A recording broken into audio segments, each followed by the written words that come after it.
John Emmett says, good evening, all. He is in Weymouth. He was out on the water earlier today. I guess I can turn that down a bit.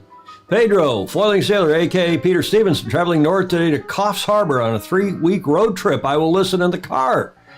Cheers to you, Ed Worley, as well. Ted Ryman in Cape Town in the RSA. Gordon Smith in Denmark. Paul Homchick, yo. Paul, are you here in the Bay Area? Jeff Ogle in Annapolis. Alistair Murray, good morning from Melbourne. Melbourne. And lots of others. Pamela Salisbury down in Coronado. Rick Hayes, Chicago. Rob Sternstein. See, I said that right, Rob. In Boston. Welcome, everybody. Let's get this one off the dock. Jonathan Frank.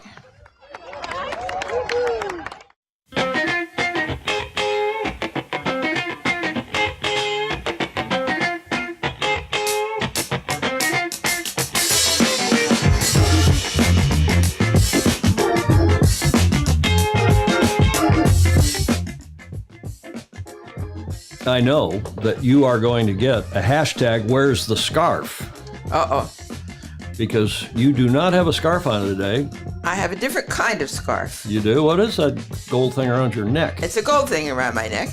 What's it worth? It's none of my business. No, but the stone is interesting. It's Rodo Cristo from Argentina. Argentina. So you didn't want to cover that up with That's correct. A scarf. Yeah. You never know how Julie is going to appear when she gets down here to Studio B. Welcome, everybody, to show number 523 for Tuesday, the 17th of May, 2022. We've got Bermuda Sail GP, the good, the bad, and the ugly. We are guest-free again today. Let's get into the pre-start with this nice shot, courtesy of John Emmett from the Castle Cove Sailing Club there in Weymouth in GBR. Duncan Withrow is on now from Ottawa. Clark Chapin from sunny in Spring Lake, Michigan. Yeah, Clark, my mother there in Ann Arbor saying it'd been good. Stingrays up and Adam in Seattle. Denise Peterson in Virginia. I think you mentioned Jonathan Frank, didn't you, Julia, who is on in Galveston. Oh, Galveston. Remember who sang that song? Yes. The late, great. Last name was Campbell. Oh, Glenn Campbell. Glenn Campbell. Yeah. Galveston, Galveston. Duncan Withrow, we said, is in Ottawa. Jonathan Frank, he's a big fan of yours. He says, lovely as always, Julia. Oh, thank you, Sucking Jonathan. up to you. And I said she's showing a little cleavage today, too. She's trolling here on the internet. I should be so lucky. Yeah. By the way, we had a nice long, maybe you saw it. I don't know if he copied you, but Alistair, who's on, Alistair Murray, and we're doing he wants to cut it from awesome Aussie anecdote. He wants to just cut it to be more modest, the modest guy that he is, to Aussie anecdote, and I have declined. We're leaving it as the awesome Aussie anecdote because he is Aussie and he is awesome. He is? And Aussies are awesome, as especially is Alistair. So Glenn Campbell, Jonathan Frank, who is a singer. We're going to get him. Maybe we'll get him to sing Glenn Campbell instead of one of those other crooner songs that he likes to sing. Good idea. Meanwhile, we are in the pre-start somewhere here, and our show for Tuesday on the 17th of May, show number 523. Now, this is a special. We have a Fozy Zoom in if you want. I've got the Zoom up and running. If you want to come in and give us an audio, or you don't have to turn your video on if you don't want, but if you want to give us audio comments or video comments, since we're going to talk at length, in depth, about Sail GP Bermuda, this weekend's regatta, the good, bad, and the ugly. Some great stuff, too. The great, good, bad, and the ugly. There's the ID, 267-220-6570 is the meeting ID 267-220-6570. The code is TFE. If you want to sign into Zoom, I'll keep an eye on that over here on this computer next to me.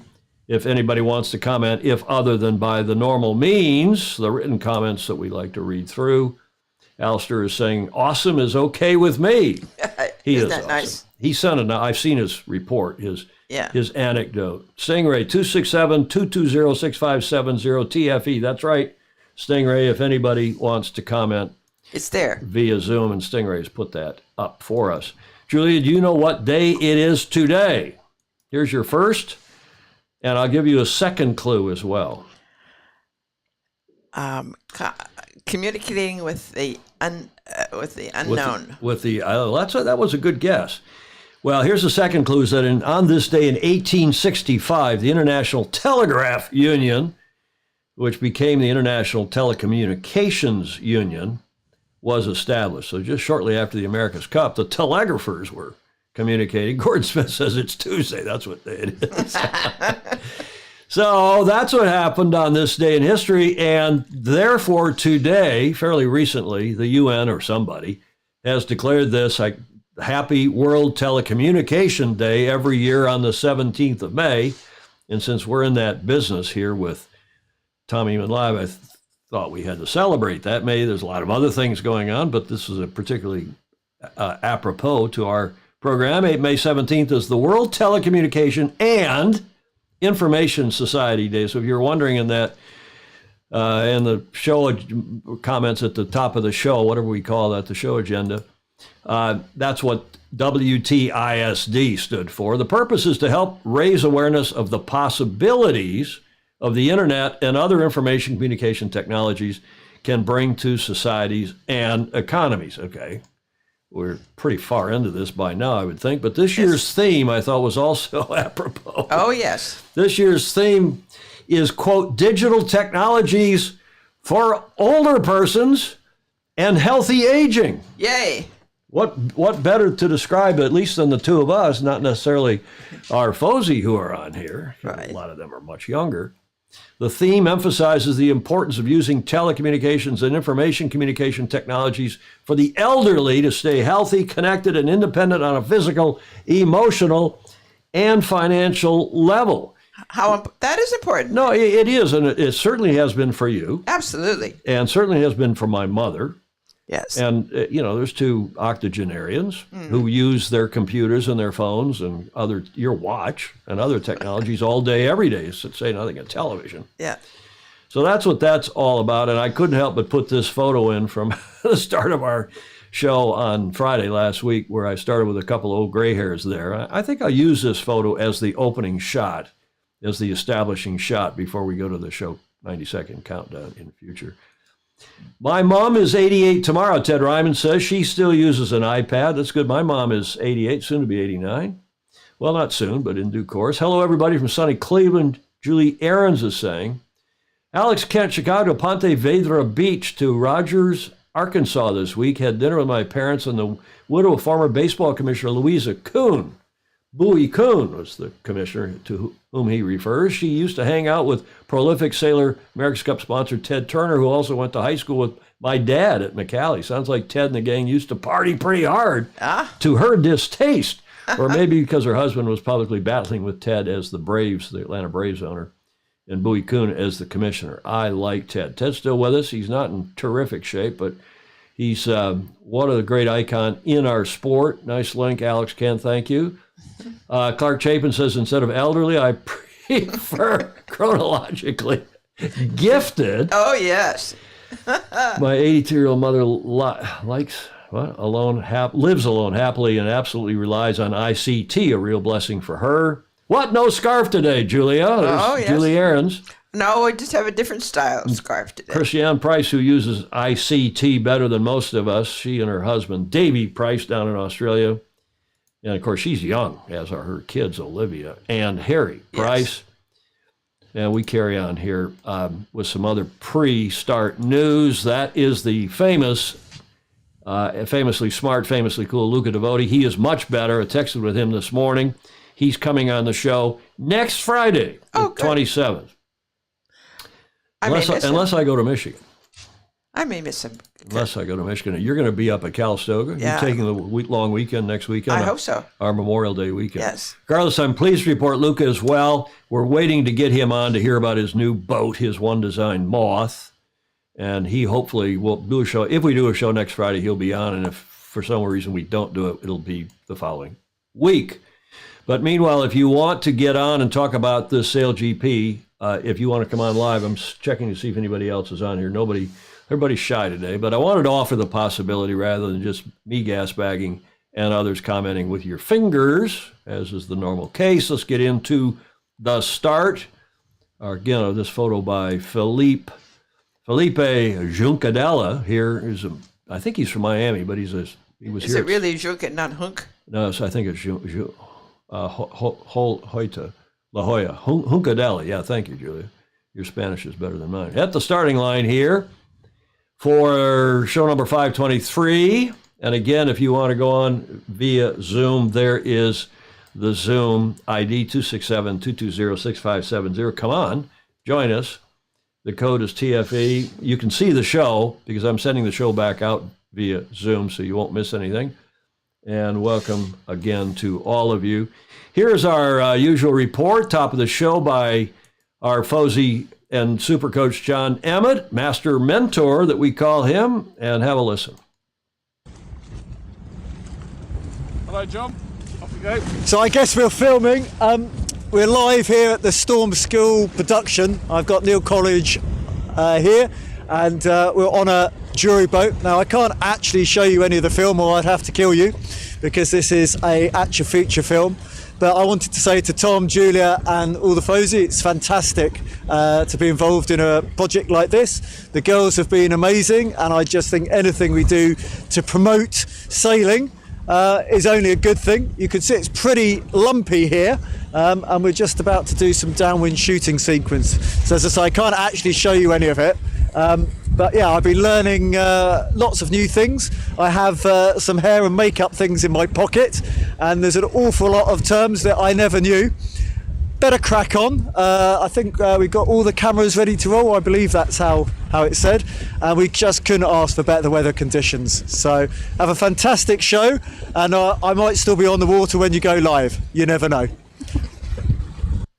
You never know. I know. I think he's off because I've been hearing from him a couple of texts, couple of answers. Well, he's on here. He's on the comments too, Yeah. right? So that courtesy of John Emmett Sailing. Get to the front of the fleet, who was super coach John Emmett. Now, he also mentioned Neil Collingridge, who is with him. I think Neil was shooting that, had the camera in his hot little hands. And Neil, of course, is a Fozy and is often, if not almost always on here. Nice to have Neil helping John out on the water. Now, the aforementioned movie, John doesn't know that I did a little research this morning to find out about this movie called Storm School. There's actually a pretty long preview video that's up on YouTube. I commend it to you. All you have to do is go on Google Storm School movie, and go on to YouTube. But you don't even have to go on YouTube. You just Storm School movie YouTube. It'll pop right up, and it's about, 12, 15 minutes long. This is the preview, not really a trailer.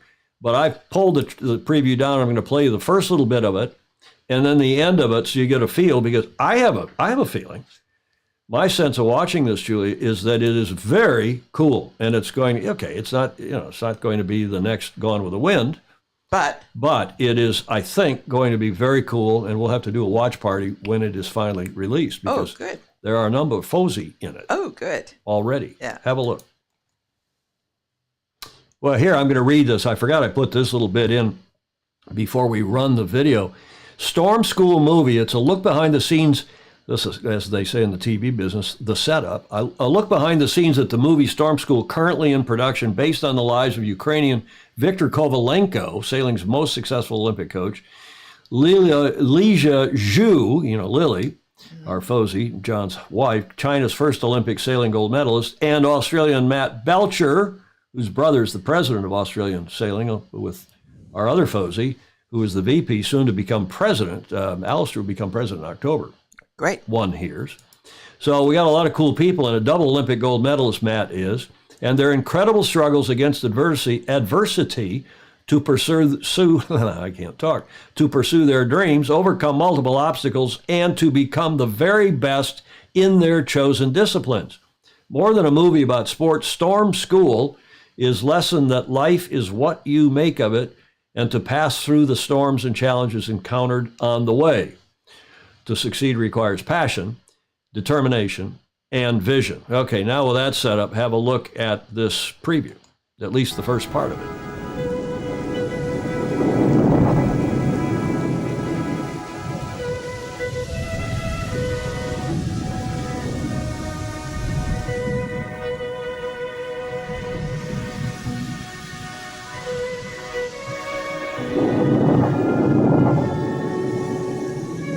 Don't be afraid of the storm. Instead, embrace it and then say to yourself, nothing can hit me. It only gives me the opportunity to become stronger and a better person.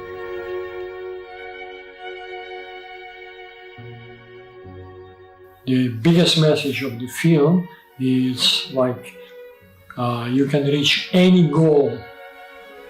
First, you need a dream, and then your dream became your goal, and then you are working to reach your goal, and then you will reach any goal.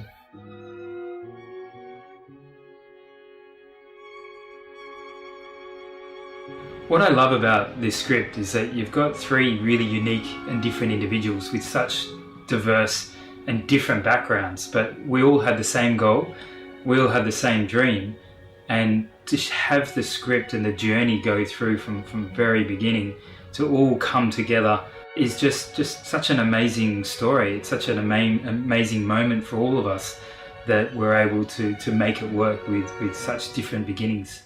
Matt is the 7th most successful Olympic sailor of all time, behind some pretty sensational names.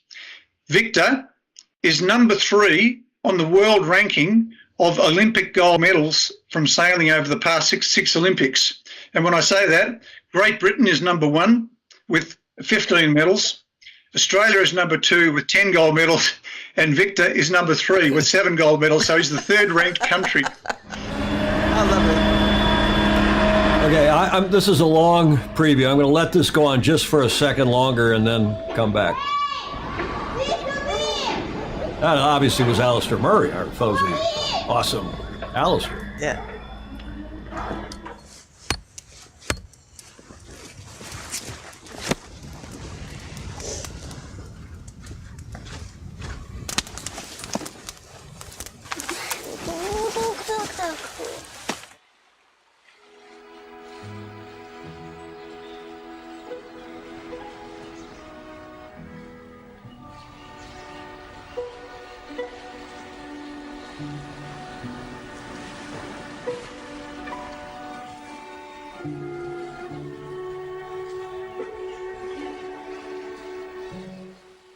I was born half deaf. I was told by the doctor there's no way that I can recover. Most of the time I couldn't hear. For example, the coach say what we're going to swim or train next. And I try to let other people do it first, I just follow behind. When the coach found... Okay, you get the idea. This is an in-depth look at Victor and Lily and Matt. And I've seen this whole thing. I again commend it to you at Storm Movie. What's it? Storm School Movie on YouTube. And you'll see the preview on their website and so on. It's very cool indeed.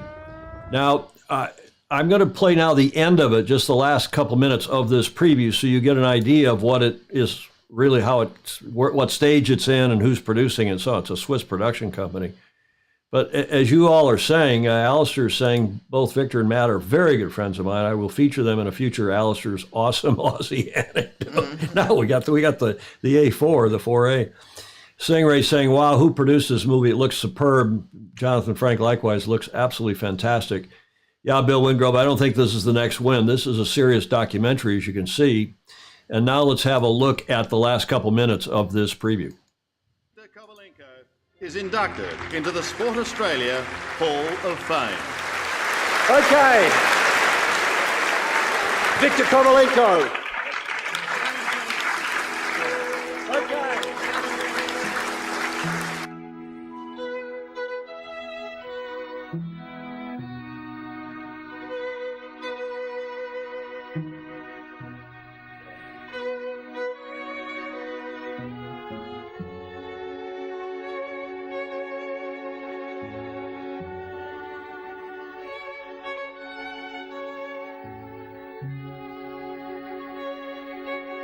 Maybe there was a time I thought about giving up or asking myself whether it's worth it. Or in a sudden, the sorrows, the bitterness, and then the hard training all reflected into my mind. But I just follow my heart about what I really want to do. I quite often joke to people that sailing's mistreating me all the time. But however hard it tried to hit me, it only serves to make me love sailing even more. I don't know how many times we've seen movies from other sports about the trials and tribulations and challenges and, victory and defeat. But this Storm School is a Vincent Ward film and official co-production between Switzerland, Australia, Ukraine, and Germany. It's scheduled to be delivered next year, early 2023, directed by Vincent Ward, written by Louis Naura and Vincent Ward, initial draft by Rolf Daer here. Teaser we're just watching by Volker Shaner. So there is the link. You can read this on your own, but for those of you whom are listening, it's being shot, as they said, a lot of it in Weymouth, as you saw John Emmett, and that's what he and Neil Collingridge are doing there today. Oh, amazing. Yeah, they're out there bouncing around on a boat to help the production company get some real footage. I won't give it away, but I saw in the background when John's report, they've got some lasers with faux Olympic type branding, and it's ostensibly 2012, and of course you got Victor Kovalenko as one of the coaches. But remember, John Emmett was Lily's coach. Yes. And this is just a terrific video, and I think it's going. Bill Wingrove saying, "I like it. Goes along with my philosophy to never quit. The old quitters never win." Correct. And the old winners never quit. The name alone suggests production talent. The Baton Rouge, the name alone, I guess he's saying, suggests production talent. Mm-hmm. A brilliant last line from Lily. Karen Robertson is saying, Greg Phillips looking forward to watching this. Yes, sir, Ernie Island. Mm-hmm. Yeah, I am too. I think this is going to be terrific for our sport. I'm glad John and Neil Collingridge are involved. As I said, they're out there shooting, or were earlier today, in Weymouth. And when it comes out, it will get permission. If we can get permission, we'll do a watch party here on the show and play the whole thing. Right. As one of our shows, won't we, Julia? Sure. Absolutely. Yeah. I think that would be good fun. Wingrove's Tampa Bay Lightning are doing well. The hockey team, speaking about quitters never win and winners never quit. And I'm excited. I hope you all are too. Christopher Gillingham, good evening, fair winds and following seas. He's normally in Leamington in the UK. All of you who are joining, welcome to show number 523. Again, welcome again. 17th of May. One last time for this Zoom. I don't see anybody on, and I really didn't expect many to come on because you are shy and you tend to watch and listen and comment with your fingers. Maybe Jody will come on. But if you want to join via Zoom and have a live audio or video comment, Jody probably doesn't have his makeup on and his hair hasn't been to hair and makeup yet, but early in his Wednesday morning, as it is down there in Oz, 267-220-6570. The code is TFE. And thanks, Stingray, for putting up the link to that preview movie and also for putting up that code, the ID and the code. If anybody does want to join by Zoom, probably want to give their comments anonymously if they're going to say anything negative. Let's get into it. We'll get right into SailGP. Those of you who didn't watch and haven't followed up, This was the start of the Season 3 championship in Bermuda, racing on Saturday and Sunday. 3 races Saturday, 3 fleet races Saturday, 2 fleet races Sunday. The top 3 teams then, at the end of those 5 races, went forward into a 3 race, has been the custom now for a year. Not a 2-race match or a 2-boat match race, but a 3-boat, I should say, what we used to think of as Elfstrom triple racing. And those 3 teams that went forward were Canada, Great Britain, and Australia. And at the top of the leaderboard, I think going into that final winner-take-all race was Canada, as a matter of fact. But there's the points that they scored. And you can't ever count out Tom Slingsby. And, of course, Ben Ainsley, on representing Great Britain, GBR, is also sailing well in this circuit. He had 2 firsts on Saturday and I think an 8th, which was a surprise, but I think he pooched the start. In fact, he said in some of the comments we're going to review, he'd had some problems starting. But we want to talk about the whole thing, what was good, what was great, what was good, what was not so good, and what was maybe really kind of ugly about Sail GP Bermuda, the first regatta in Season 3. Rob Sternstein is saying it was a great article by him. I think he means Sir Ben. Yes, I have the first 3 paragraphs of that in the show, Rob. Ernie Island, I've been watching on Europe Network. Ed Worley, does Sail GP own all the boats to keep the one design compliant? I don't know if they own them, but they control them all, Ed. So the teams can't do anything to the boats unless Sail GP either permits it or does it themselves. That is Sail GP. Greg Phillips, it was a great series and proved the importance of consistency. Good point. Stingray, getting late in the morning for Jody, maybe already gone. Stingray, we could let the 2 of them just make comments all day. Yes. And that would be fun. Jody Shields will be the next best since beer was introduced to sailing. Okay, Jody. So Sail GP. Tom Slingsby, whom we told you on our show on Friday, I expected that he may well do a 3-peat because that team is just so good, all of them on the boat, not just Tom, but Tom, of course, is superb as well, arguably the best sailor in the world. Behind them was Sir Ben Ainsley on the British team, come at the end of the day, Sir Ben and Tom, good mates, good friends, and arguably the 2 best sailors on the planet right now. Certainly 2 of the best. And it was Tommy and co. who went on to win, spray the champagne on the boat, and then afterwards at the prize giving there on the stage at the Hamilton Princess. And good times were had by all. This was Ben's very polite tweet, I believe on Monday, the next day after the event. He said, late to the start in the podium final. Boy, they did. They really pooched that start as well. But fought back to catch Sail GP Canada and match race them to the finish. Meanwhile, Tom Slingsby was well and truly launched and won comfortably. Congrats to Sail GP Oz on the win. That was Sir Ben's tweet on Monday. And I think Bravo Zulu belongs to, however, the Canadian team. Remember, we previewed not to pat ourselves on the back any more than we all necessary. We always do. You don't pat yourself on your back, Julie. You might show us more cleavage since you don't have a scarf on.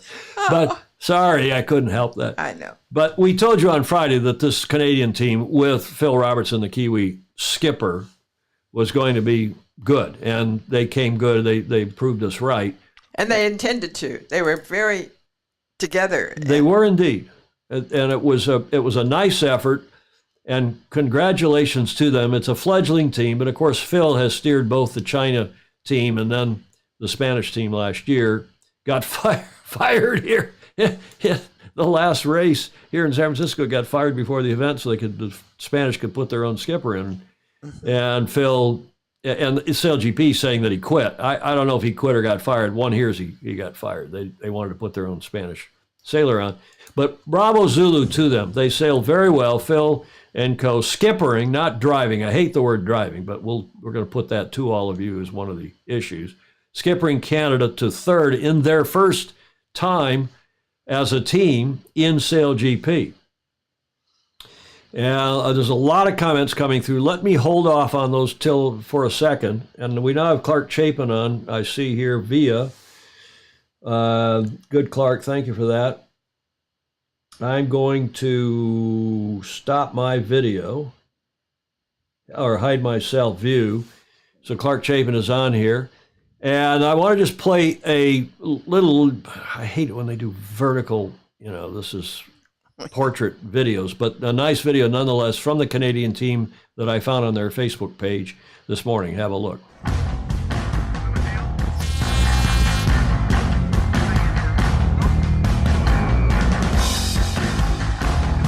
Switzerland at the top of the line, but it's going to be Canada out of the middle of the line. How's the timing now? Watch for the line to turn white as the crews turn down.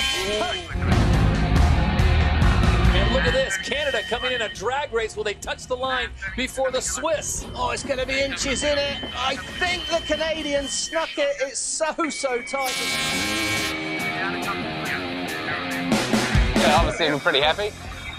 Third place, I think, is quite an achievement for a brand new team, and yeah, to be somewhat pretty competitive in the final as well, and sort of just lose from our own mistakes, knowing we've got the pace to keep it up with the top teams is a good place to be. So yeah, all in all, that's a pretty superb way to start and come into SailGP. Bravo Zulu to Phil and to Chris Draper. And apparently this gal, who was in the back of the boat, as most of the women are, each of the boat has a woman now on board, and she apparently was a key part of the team, Georgia Lewin-LaFrance, helping to call tactics in the back of the boat. Bravo Zulu to all of them. And I really liked what we saw from this Canadian team. I'm sure Fred Pye, who's the owner-sponsor, will have been, I don't know the gentleman, but I'm sure he would have been out of his mind with joy. Yes. Stingray saying the starts were, I'm going from the bottom and working up, the starts were incredibly good. Watched every minute live, as did I. Very messy, but hats off to Phil. No surprise from Slingsby. Love Nathan's commentary, but wish he could have been sailing. Julie Aarons, absolutely. Bill Haynes proves the smarts of giving the Japan boat to Canada. Good point. Stingray making the point about Chris Draper, who was also from the Japanese team, was a superb addition for Phil Robertson. Couldn't agree more. So much for the steep learning curve for the Canadians. Well, again, Jonathan Frank, when you've got those two guys on there, when you've got Chris Draper helping out with both veterans, and Phil Robertson, I think you can expect that would be not exactly a new team. Bill Wingrove, too distracted with other issues. I think he's talking about Burling and Tuke. Yeah, going to come to them, Alistair, in a minute. I've got a bit of a theory on that. I think the new rules have improved the racing, Ed Worley says. Totally agree. Tougher penalties, as we saw both live, and if there was the black flag that happened for the French team that barged, as the old word, barged in at the start and almost caused a massive, and they were black flag thrown out. So it's only the second time in SailGP that's happening. Easy there, TFE, you'll strain something. I don't know what he's talking about. But what good did we think of Nathan as a... Well, Nathan, as you know, Rob, is just terrific. Bill Haynes, I had audio problems at the start. Yeah, okay, being in that business, it is tough to go live, even with 100 people that they have involved in the television production, and they had some problem. That's a hiss. It sounded like somebody said like old AM radio in the the 60s. Yeah. And there was a hiss, an audio hiss in the right channel only of the sound coming in for the first 10 or 15 minutes of the show on. But they fixed it. And if you were clever with your stream, you just turned off the right channel, listened to the left channel or mono, made the left channel the mono. But some people just took their earbud out of their right ear and only listened to their left. Well, that works. But Georgia Lewin-LaFrance, we're going to get her on the show. I promise that we'll get her. Love to interview her. And Phil Robertson, bravo Zulu to all of them. Now, talking about Tommy Spithill, his brother Tommy, whom I know well from Governor's Cup match racing, great guy that he is, Jimmy Spithill, CEO and skipper of the USA team. It was a mixed weekend for USA, which finished in 5th overall. Driver, this is from the press release, the SailGP press release. Driver, Jimmy Spithill admitted this position, quote, isn't ideal, unquote, but said there were, quote, signs of encouragement for the team. I don't know what signs of encouragement there were, Jimmy. USA tactician Andrew Campbell, meanwhile, said the Americans are, quote, certainly better off, unquote, than they were after the season 2 opener in Bermuda last year, in which the team crashed and capsized. That was a long time ago. And yes, I would say they were better off than they were, Julia. Yes, indeed. In Bermuda last year. But, my goodness. Come on, Jimmy and co. What other comments here have come in? The starts, Stingray said the starts. Canadians are just lovely people, Gordon Smith says. Yeah, I'm biased as well, having grown up next to Canada and playing hockey in Canada. My wife is Canadian. Oh, Canada. Phil Wingrove, noticed the Prada eyewear that Jimmy is sporting. Yes, well, he's still with that team, with Luna Rossa, Prada, Pirelli, Stingray. CJ Perez is just so gorgeous. JS, Jim Spithill, 2 other new people on the boat, 2, but still took 5th overall. And by the way, apparently there's CJ Perez, American. And apparently Rome Kirby is not off the team. He's just off the boat, having been injured here in San Francisco. At least that was the word being put out to the media over the weekend. So we'll see if Rome Kirby is back on in due course. Now, what about the Kiwis? Everybody wondering. Now, Pedro, okay. Save your comment, Pedro, about pilots, drivers, skippers. We'll talk about that. What about the Kiwis? Sail GP is interesting that Russell made a comment. Here's from their official release. Many were expecting the start of season 3 to signal at a renaissance for New Zealand, but Peter Burling's team ended the weekend with a 7.381. They did win the first race on Sunday. 7.3817 racing record, missing out on a place in the Grand Finale. Co-CEO of the team, Blair Tuke, admitted it was, quote, pretty disappointing weekend, unquote, despite the team entering season 3 with a quote, quite a lot of confidence, unquote, and then the quote continues. We'd been sailing the boat really well, which I guess now makes it even harder, unquote, Blair Tuke said. The team particularly struggled with race starts, which Tuke said were, quote, some of our worst that we've had in Sail GP. Now remember, this from the guy who didn't start particularly well in the America's Cup. Yeah. Right? Mm-hmm. So he said it's a real area for us to work on. This is Blair Tuke, the co-CEO. While there had been, quote, encouraging signs for the season ahead, quote, it was not good enough from us this weekend, Tuke said. No comments from Pete Burling. Now, this I found interesting. This was also in the same release. It was a story about the skipper's debrief, it was called. It follows criticism from Sail GP CEO Russell Coutts, who described the underperformance of the Kiwi team in season 2 as staggering. He'd made a couple of remarks about their performance this past weekend in Bermuda, and then he went on to say this. It follows criticism about the underperformance of the Kiwi team in season 2 as staggering. So I'm surprised Russell, who's the CEO, the commissioner, would have such strong criticism of a particular team.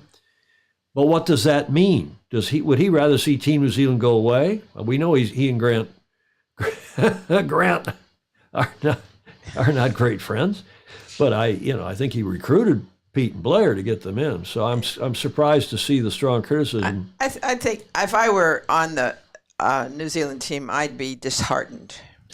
Well, I think so. I agree. It's a good point. Because of everything else that's going on. Well, because of what's going on with the event, the America's Cup, AC37, leaving New Zealand. Kiwis won race 4. Yes, first Sail GP win. I think it was, Stingray. I saved that comment, as I said, about pilots, Peter Stevenson. Bill Haynes, I am Canada biased, grew up in Ogdensburg. I've refereed a few hockey games up in northern New York and Ogdensburg, Bill Haynes, right on the St. Lawrence and 60 miles south of Ottawa. Yep. You go across what's the name of that bridge there, Bill? It's Messina is on the other side, Messina, and there's the Messina Arena in Canada. Hard to forget that. On the other side of that bridge from Ogdensburg. Kiwis, Stingray, interesting. Kiwis need Ashby on the wing if they want to win.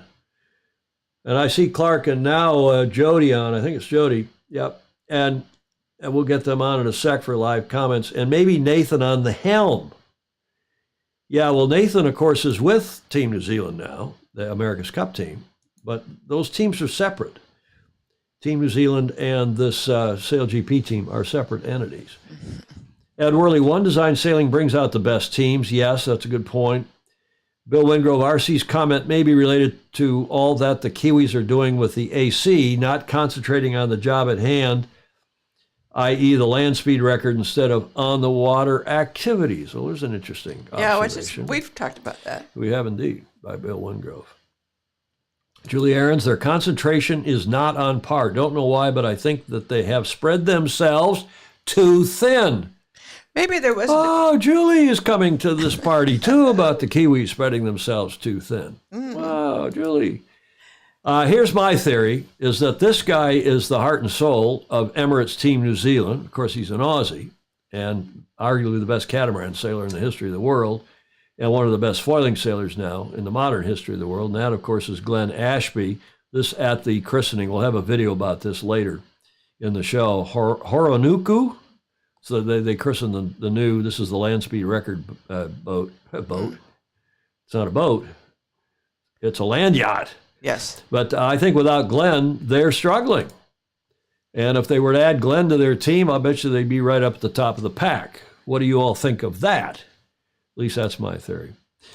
Now, what about some of the others? Well, the only other comment really is Switzerland. Finally, this is also from this skipper debrief that SailGP put out in the last couple of days. Finally, Switzerland, which had their racing debut alongside O Canada, struggled to keep up with the rest of the pack, picking up an 8.66, well, at least they were consistent, racing record across the weekend, leaving them in 9th place overall. Despite this, driver Sebastian Schneider said the weekend had been an important educational experience for the fledgling team. That can, no doubt. Yes. Can be. So interesting, there doesn't seem to be a strong connection or much of a connection, if any, between the SailGP Swiss SailGP team and their America's Cup team. But we shall see. Really? Yeah, really. That's what one good. hears and sees. That's good then. I looked through all the names on the teams and didn't see the comparison. We'll talk some more about this on Friday, and we'll see what Clark and what Jody have to say here, because they are on via Skype, and we'll get them on in a sec, or Skype on Zoom. If anybody else wants to join, that code is around someplace. Now, what about Nathan? We told you on Friday that at the press conference, Japan driver Nathan Outeridge has issued an urgent plea for financial backing and said the team may not be able to enter Season 3 if it does not receive support. This we told you on Friday. This came from the press release after the press conference with the skippers. It comes after the news that Japan would sit out the first 3 events of the season to allow fully funded newcomer teams Canada and Switzerland to enter the league, fully funded. There are currently 9 boats available while the 10th remains under construction. We also told you from that release the team's main focus is now finance. He said, without commercial backing, Outeridge warned there's a real possibility that we might not make it to Denmark. If we can't get financial investment, there are other teams that want to enter this league. I'm aware that the team could be sold to another country. That's their slot, in effect. And yeah. He ended up with a call to action to save the Japanese team. Quote, if anyone can help get us some finance together, I'd love to have a conversation with you. One would think that one of the big Japanese companies would want to take advantage of that. You would, except they don't have that strong a Japanese team. I mean, other than Leonard Takahashi, who's, part Kiwi, part Japanese, that may be, how ethnocentric the Japanese are. Yes. Second only to, the Germans, or among, the Germans are the same. Your late great husband. Alistair Murray, by the way, wants us to put a special segment together with you, with your background, with photos, and we're going to do that. Alistair Murray, thank you for that suggestion. Aren't we, Julia? You heard about it. I don't know about that. Yeah, I wrote back. But back to Nathan, who is a great commentator. They pressed him into service as one of the 5 5 commentators. Got a little confusing. Maybe even 6, arguably 6. Okay, where's the, let's go back. We had Julie's comment reading down from Stingray, reading down. Now, where is Alinghi's Arnaud? Yeah, I think he's in the GC32. We're going to talk about that, too, later in the show. Switzerland beat NZL in a race. Yes, I believe they did. William Haynes, no bridge at Messina, New York, goes to Cornwall, Ontario Bridge. Okay, we're talking about bridges too far. That's a long, I haven't been across those bridges, Bill Haynes, in a long, long time. I used to go referee at Clarkson and what's the other big Division I hockey school up there? Alistair Murray, I will do a feature on Glenn Ashby on A4. Awesome anecdote, Alistair. Alistair's awesome Aussie anecdotes. That's what that is, too. He is an amazing human being, and that we all agree he is. And Alistair, if you would do that, that would be fantastic. See that, Julie? We got now 2 correspondents. We got Emmett in the UK and Alistair in Oz. Perfect. Fantastic. Julie Aaron saying, I don't think it's Glenn not being there, but their charity. Oh, you think, Julie? They're clearly not at their best. Yeah, maybe they've got other things on their minds. They do. Maybe they're spread too thin, as Julie said. But right. I do think Glenn is heart and soul of that team. Now, I want to go on with a little bit more. This is what Magnus had to say, Magnus Wheatley, in his post yesterday. Let's just take a moment and look at this Outer Ridge situation. Again, this Magnus Wheatley writing. My view is that SailGP needs the Aussie in there more than he needs to be there. That could be. Having a Japanese entry is vital to, Julius, is exactly what you said last week. Yeah. Having a Japanese entry is vital to grow the sport in Asia. Larry Ellison is very much a fan of Japan. He's a Japophile, to be sure. Everything from houses to boats have been inspired by, and girlfriends, by the wonderful country and its people. Exactly right. But Nathan has the begging bowl out, strapped for cash, pleading for sponsors. As PR exercises go, again, this is Magnus writing, the press conference was a car crash for SailGP. Having one of the top names, the very elite in the sport, talking eloquently about his struggle to even get to racing in season 3 was unedifying. Necessary but horrible to watch. Yes, I know the deal with these charters are to build a franchise and stand on your own 2 feet, but with the recession and a hangover from COVID, it's very tough to get corporates or even private sponsors signed. And he writes a little more. And yes, it's reality, but the unstoppably good news flow around sponsors, new venues, media tie-ups, and global eyeballs was thrown into sharp relief by the struggles of the Japanese to race this year. As fans, we want to see the best going toe-to-toe. Having Nathan in the commentary box again, whilst amazing for the viewers, and he's the best commentator, far and away, leaves us shortchanged on the racetrack. Nathan's even better on the water. SailGP is little without its stars. A deal must be struck somehow, some way, that sees him back out there, and Leo Takahashi and the rest. Fast, perhaps even on the Kiwi boat. Who knows? That's Magnus the Magnificent writing in his Rule 69 blog about Nathan Outeridge. Okay, we're going to get to Zoom in a moment. But I guess I'll go through the rest of this, and then we'll get all these comments that Clark and Jody will have, no doubt. Speaking of Slingsby, I mean, we speculated last Friday, we predicted last Friday that they do a three-peat. And if anything, especially once they get into that 3 boats, so the whole 9 boats or later in the year, 10 boats, when they're trying to pick their way through the fleet and get the start and everything. These guys are so much faster, frankly, than everybody else. They can have even a so-so start, although their starting was superb as well, for the most part. And once they're away, they're just quicker. There's, fast boats make you look smart. Boat speed makes you look smart. And these guys look smart and classy all weekend. Bravo Zulu to them. I'm sorry I don't have all their names to put underneath them. We will do that in due course. Maybe Jody can identify. Jody, I'll bring you in a second. You can tell us, Jody, who all these guys are. Alistair can do that too, and gals. This is also Magnus Wheatley's take this was a win extracted from a kit bag of talent that leaves the rest of SailGP gang scratching their heads. It's definitely getting closer, and that's terrific for the fans, but it's that extra 1% of all-around performance that's defining Slingers and the Aussie squad apart from the rest. They just have it, in quotes, whatever that is, whatever it is. And they are primed for showtime, capable of going thermonuclear. Wouldn't you have used that word given what's going on? Magnus. Magnus. Yeah, well, God forbid that anybody goes thermonuclear right now. But I know what you mean. And Julia, you love his writing. I do. Capable of going hot just at the point when it really matters. As a team, they are awesome to watch, rarely putting a foot wrong in the clinchers, and capable of overturning a shabby Saturday with dynamite. Okay, that's the metaphor. With dynamite, well, I'd rather dynamite than thermonuclear. Yeah. Come Sunday, they just don't know when they're beat. Did that sound like that movie at the top of the show? Yes. Yeah.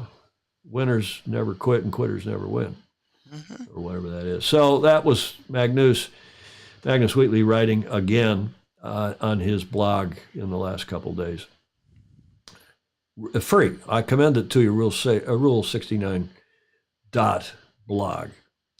Slingsby, as I said after he won on Sunday, I said they got to be smiling at the New York Yacht Club because he, of course, having been signed American Magic, now he isn't going to design the boat. But again, the interface between the designers, the engineers, and the sailors, that nexus, that interface is crucial to winning the cup. And I, having done these cups now on teams or in the organization since 1980. I didn't do the last couple. But I can tell you that when Slingsby came with us, when Ben Ainsley came with us, that helped on Oracle Team USA here in 13. That helped a lot. Yeah. With that aspect of it. A combination of knowledge. So I think Team American Magic is looking up with the addition of Tom Slingsby. An interesting article in The Telegraph this morning, the UK newspaper. Ben Ainsley often has a column there, and his column today was about SailGP, and he said, SailGP is a brilliant concept. I would never have taken ownership of the British team last year and committed to it like we have if I did not believe that to be the case. But after the start to season 3 in Bermuda last weekend, I am now more convinced than ever that SailGP is the most exciting thing to happen to professional sailing in my lifetime. Wow, isn't that nice? Strong words from Ben Ainsley. Yes. It is a game changer, on and off the water. You only had to look around you in Bermuda's Great Sound last week. The best sailors on the planet in the most exciting machines, the F-50 Cats, truly are rocket ships, facing off against each other in a rapidly expanding global series. The action was great, even if we were, he says parenthetically, beaten by Australia in the final sail-off. And everyone is now looking forward to the second round in Chicago next month. SailGP is not, and this is a good observation from Sir Ben, SailGP is not yet the finished article. There are still tweaks which could be made to the format to make it more exciting, more fan-friendly. And we still need more races so that we have fewer dead spots in the season. Really? Okay. But it is getting there. From 5 races in season 1 back in 2019, we had 8 last season and now 10 in season 3, including new races in Chicago, Singapore, and Dubai. Well, Chicago replaces New York, in effect. There is an 11th due to be announced shortly. You can feel it growing, and we are now up to 10 teams, or soon will be, depending upon what happens with that 10th boat, whether it goes back to Japan, as we all hope it will, or some other team. I keep hearing, one hears Deutschland, Germany, that there's a team ready, fully funded. Others are telling me that there's an Italian team. Mm-hmm. There may be a Middle Eastern team, a Dubaian team. Oh, we have to build 3 more boats. Well, we'll see. But they can only, they can only get so many boats on the track at one time, right? Unless they change the... Well, unless they change the race course. But then it changes everything. Okay, so that was Sir Ben today in the Telegraph, Sir Ben Ainsley writing. Well, it is exciting. I mean, no question about that. It was fun to watch. It's some people think it's boring. John Sangmeister and a few others who like to see, and I do too. I like to see sales going up and down. But maybe we should be saving that for the America's Cup. And maybe this circuit is showing us that this is the way modern professional sailing should go. And maybe the America's Cup ought to go back a little bit toward the old America's Cup to keep that aspect of the sport at the forefront. So that's it now, except that we do want to go to our good friends, and let me dial them in here. I've got to do a little dialing in, and bear with me while I do that. Julia, do you want to read any other comments? Will the skippers stay involved when AC starts getting hot? Well, I hear they have a in their contract, they have a period of time when they're all, okay, there's the scan converter. And Gordon Smith said, split fleet racing coming up. She's saying what? Split fleet racing coming up, maybe. Well, that's a point. You could race two fleets. You don't have to race. That's a good point, Gordon. You don't have to race them all at the same time, and I'm sure that's a problem Russell Coots would like to have. And John Emmett says, plenty of sales going up and down with the match racing circuit. Yeah, that's true too, but the match racing circuit's also struggling a bit. What other comments there, Julia? Any others? Bill Kinderfold saying, responding to Gordon Smith, that's going to be necessary to split fleet. Yeah, probably. And Jonathan Frank, what's that comment? SailGP is definitely pushing our sport into the limelight better than anything out there. Well, of course, part of that is sponsors. When sponsors get involved and then they start producing videos and wanting promotion for their brand, for their team, that helps produce eyeballs. And countries, as we've always said, more countries, absolutely, more TV, more eyeballs. Yeah, and more national identity involved. And it brings its own audience. Julia, we have Clark, and I don't know if we have audio. I hope you guys can hear us. Can you hear us? Thumbs up. Clark, we need less head space on you.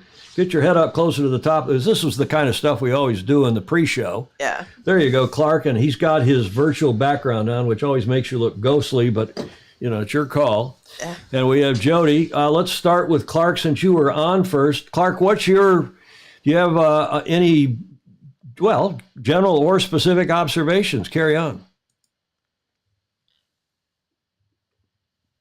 Clark, there he goes. There we go. We hear you loud and clear. Carry on, Clark. Yeah, I watched it. I thought it was a great series. I especially know, as a judge, I especially noted the black flagging of the French boat at that one start, and as you've commented before, I think that's something they're going to need to do as they get more entries. And it gets more crowded on that starting line. That could have been fugly, is the technical term. Fugly, indeed. What else, Clark? I was really impressed, like you said, with the job the Canadians did, and with the contrast between their success and the lack of success on the part of the Swiss team in their debut. Yeah, and I think that's Phil. And just they've got more experience on that team, 2 seasons worth. And you know what's also, I think, Clark, and I'll go to Jody and ask him for his response, but I think also the wing trimmers and the flight controllers are every bit as important as the driver, I said it, as the skippers in this series. Clark, thank you. What's better, Clark, before we go to Jody? Driver, pilot, skipper? Well, I guess it depends on the audience. The sailors, we think of skipper, okay, and that's the phrase. But it's actually somewhat analogous to the scoring system they use. We're all used to low point scoring. That makes sense to us, but they're using 10 points, 9, 8, 7. and so on, that makes more sense for the broader viewing audience that they're trying to attract. You know, I don't know that I agree with you, but those are good points to discuss. And let's go to Jody to get his general comments. And welcome, Jody, to the show. G'day, how is everybody? Better now that you're here, you and Clark. Yes. Hello, Clark. Jody, what's your reaction to Clark being on, or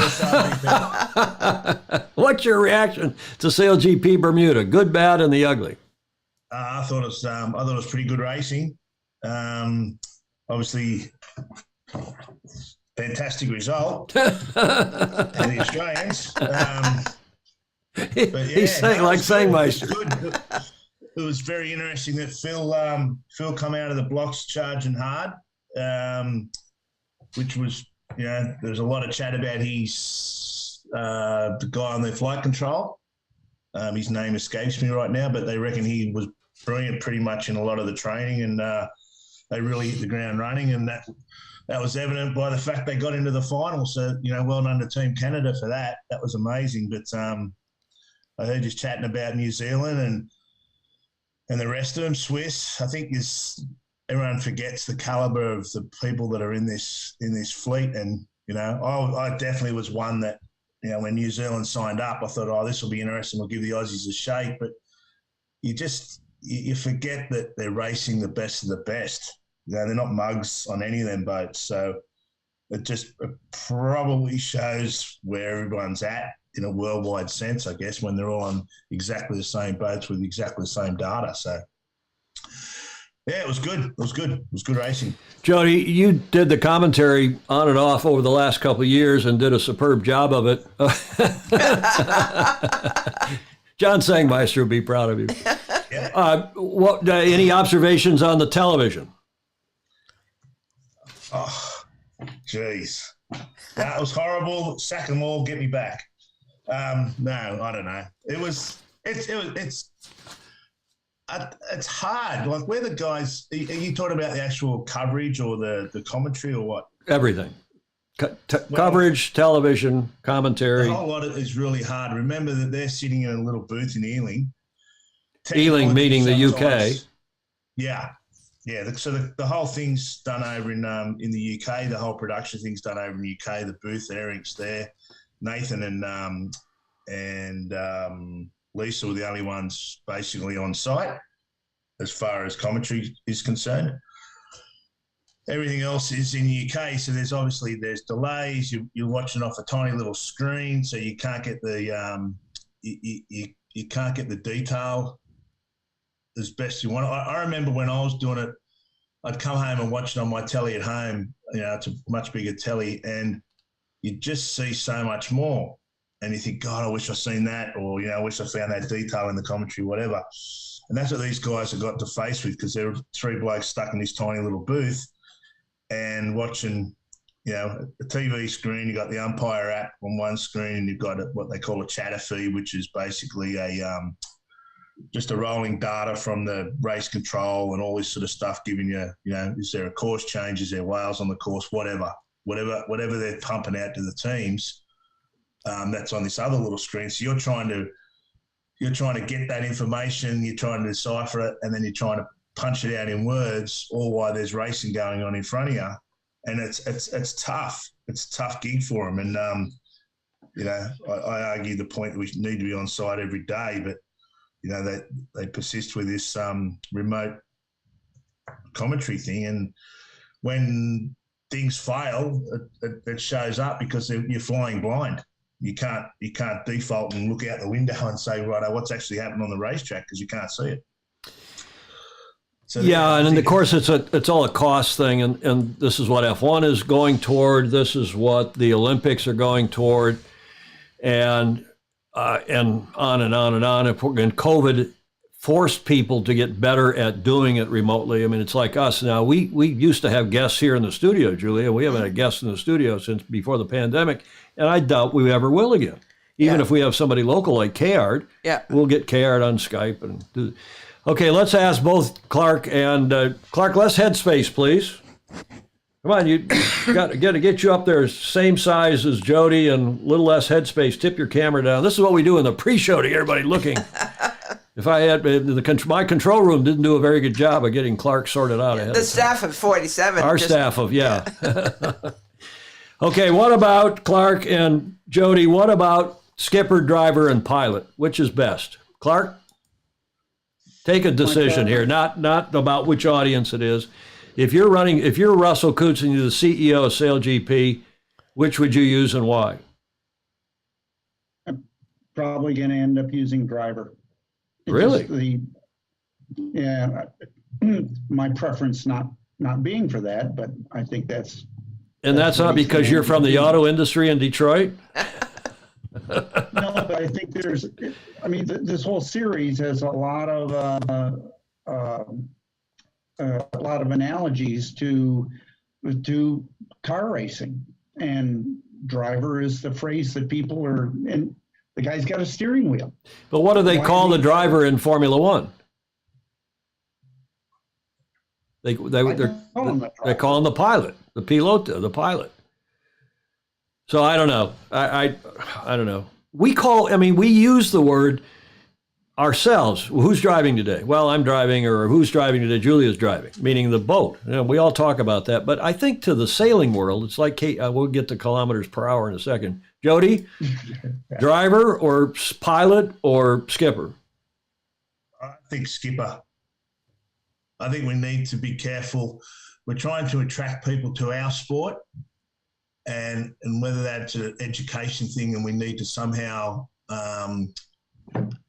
educate people about the terminology of our sport.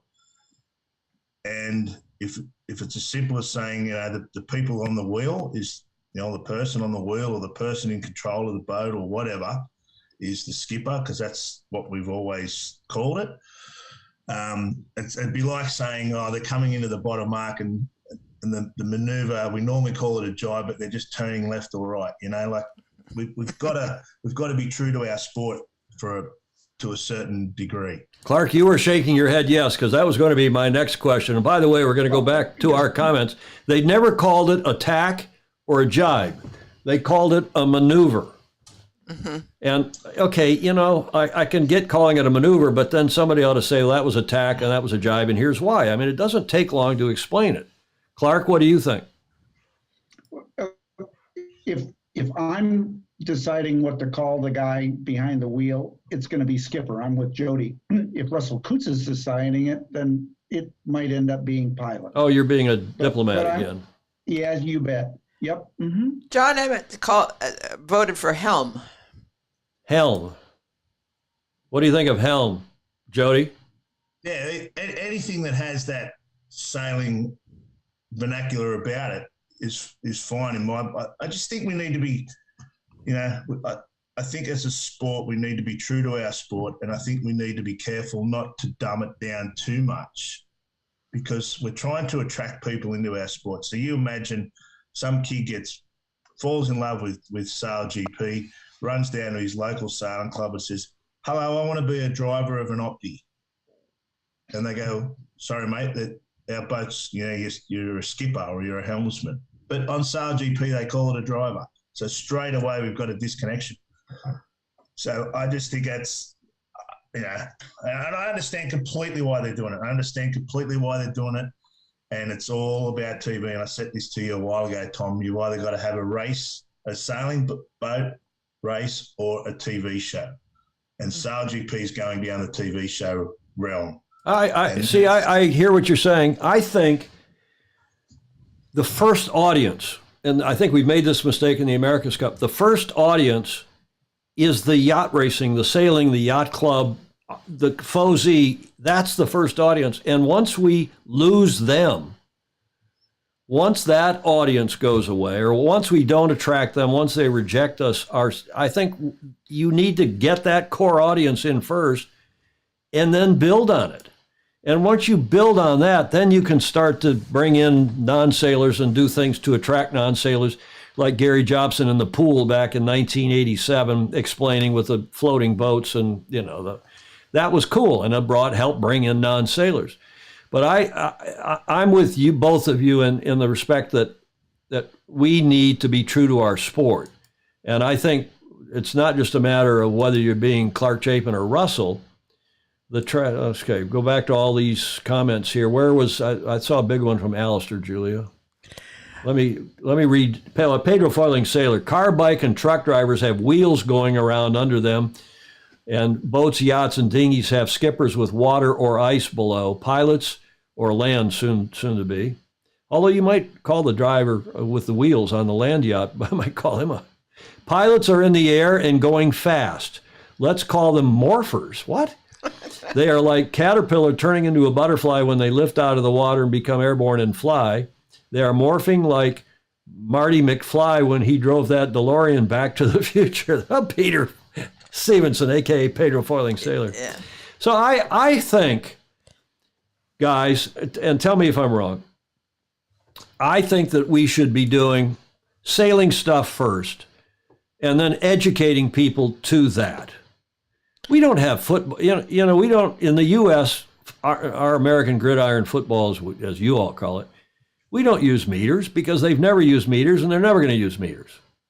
They use yards. Okay, we all know what a yard is. We can figure out what a meter is. They use meter lines in SailGP. I think that's smart. That's right. It's an international audience. You would use yard lines. And that ladder and those graphics, the Stan Honey, the Larry Ellison owns that, are fantastic. They did a better job with the graphics in SailGP than they're doing in the America's Cup, I think. What do you all think? Well, yeah, it certainly is better in my mind when it works. I mean, they've had a few issues. They had a few issues in the final in San Fran, and they've had a few glitches where they lost the ladder or lost live line in race 4, I think it was, in San Fran. But to be perfectly honest, I don't watch SailGP to worry about the terminology because I'm from the sailing background, so it doesn't bother me that they call them drivers, or doesn't bother me that they use kilometres an hour or whatever. That to me doesn't bother me, but I'm not the audience that they're trying to attract. I'm already in. I think the sailing terms are more romantic to get them into. To say, oh, this is sailing. Yarvahe is saying the final arbiter is our audience numbers, but I think, Jody, apropos what you've just said, I think we're turning away a lot of sailors. I think they want to hear tack and jibe, and I think newcomers coming in want to learn about tacking and jibing. I didn't know a damn thing about cricket when we were living in Oz for the 87 Cup, or New Zealand for that matter. We learned about cricket. You learn about overs and this and that and the other thing. And I like that. That's part of learning. And I think people are a lot smarter than we give them credit for. And that's why using knots, which is what everybody else in the sailing world uses, skipper or helm, John's suggestion, Emmett's suggestion may be good, is good. But as you said, just don't dumb it down, Jody, just because it's something that maybe people aren't watching. What are the other comments here? They should all be the same. Skipper, knots, and educate newbies. Julie Ahrens. I agree, Julie. And that's what I'm saying. And maneuvers, call it a maneuver and say that maneuver is attack. Why? Well, because the back of the boat went through the wind, eye of the wind. And that maneuver what does that mean? Yeah. That maneuver is attack. Well, why is that? Because that maneuver, they put the bow of the boat through the wind, the eye of the wind. Oh, okay. And after 2 or 3 of that, everybody gets it. Alistair Murray, I totally agree with Jody regarding being true to our sport. I first encountered driver in SF back in the early 90s when racing my 11 meter. Couldn't believe what I was hearing. Julie Aaron says, don't dumb it down. Yes, Tom is right. Ed Worley says, you cannot lose the core of the sailors. Yeah, I think same with knots. I mean, guys, Jody, you can explain a knot in about 20 seconds to somebody. Nautical mile, and that the other nice thing is you can say nautical miles per hour. Yeah, okay. Andrew Pindar says master and commander. Yeah, well, exactly. But I mean, how would you? Kilometers is not a kilometer. It's you have to say kilometers per hour, and then you say kph. You say knots. And you say, well, a knot is a nautical mile per hour. A nautical mile is about the same as a land mile, a statute mile. It's just not a big deal. That's how we measure. Everybody in the aeronautical world uses knots. Mm-hmm. Everyone in the boating world, power boats, sailboats, uses knots, and a whole lot of. So I just don't see why. I don't want to get too carried away on. Did we lose Clark? It's just an education thing, Tom. Exactly. Yeah, and it was like season 1. We did a lot of videos. We did a lot of voiceovers and stuff like that, and the production company produced these cool little videos that tried to explain, what a foil was, how the boat went up, all this sort of stuff, and then they ran them in the pre-show when we had that 45-minute pre-show set up before the actual racing, and from all intents and purposes, I think the pre-show no one watched. Because people just basically wanted to get in and watch the racing. So that's half the reason why that's gone, because the audience participation side of it and their numbers, when they drilled down to their numbers, people dropped off and went and done their other things and said, right, the race is in 15 minutes, come back and watch the racing. So the education side of things needs to come somehow during the racing, which is exactly nigh impossible when you've got that much action going on. But it's sort of it's a catch. I mean, we've got to be telling people what's going on in the racing, and keeping on top of the racing. But then we're trying to educate the new people that we're bringing into the sport who are curious about our sport. Now, if we're using language straight off the bat that they're going, oh, what's this all about? So they'll either get engaged or they don't. That's the tough part. But if we're talking straight away about the boat's doing 70 kilometres an hour, they go, I understand 70 because I do that in my car. If we're going, the boat's doing 35 knots, they go, hang on, what's a knot? Hang on, I'm lost. And then they, you know what I mean? So it's that audience engagement part that's really tough. And when you've got 10 boats that you're trying to talk about the action and all that sort of stuff, to simply say during a racing call, okay, what we're going to do, we're going to stop talking about the boats here. We're going to explain to you how a knot works. People are going to go, no, this isn't the time and place. So it's the whole education thing about getting people involved in sailing that we need to somehow massage them into our lingo and our terminology, and I think the first thing is getting them intrigued in the sport, and I think that's what SailGP is doing in a perfect way. Is people eyeballs are coming to it because they're going, holy crap, this is cool. What is it? What's it all about? And that's when we need to then get on to the education side of it. Yeah, but I agree. You got to educate during the show, because people don't. There's a whole lot of comments here from Jonathan Frank and others about pre-race shows, and nobody watches post-race shows.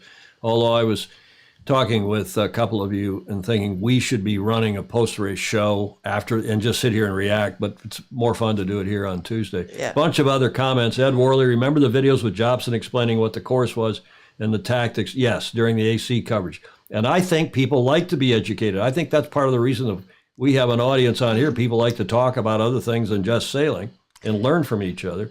Baton Rouge asks a serious question. How many sailors watch SailGP with the sound up?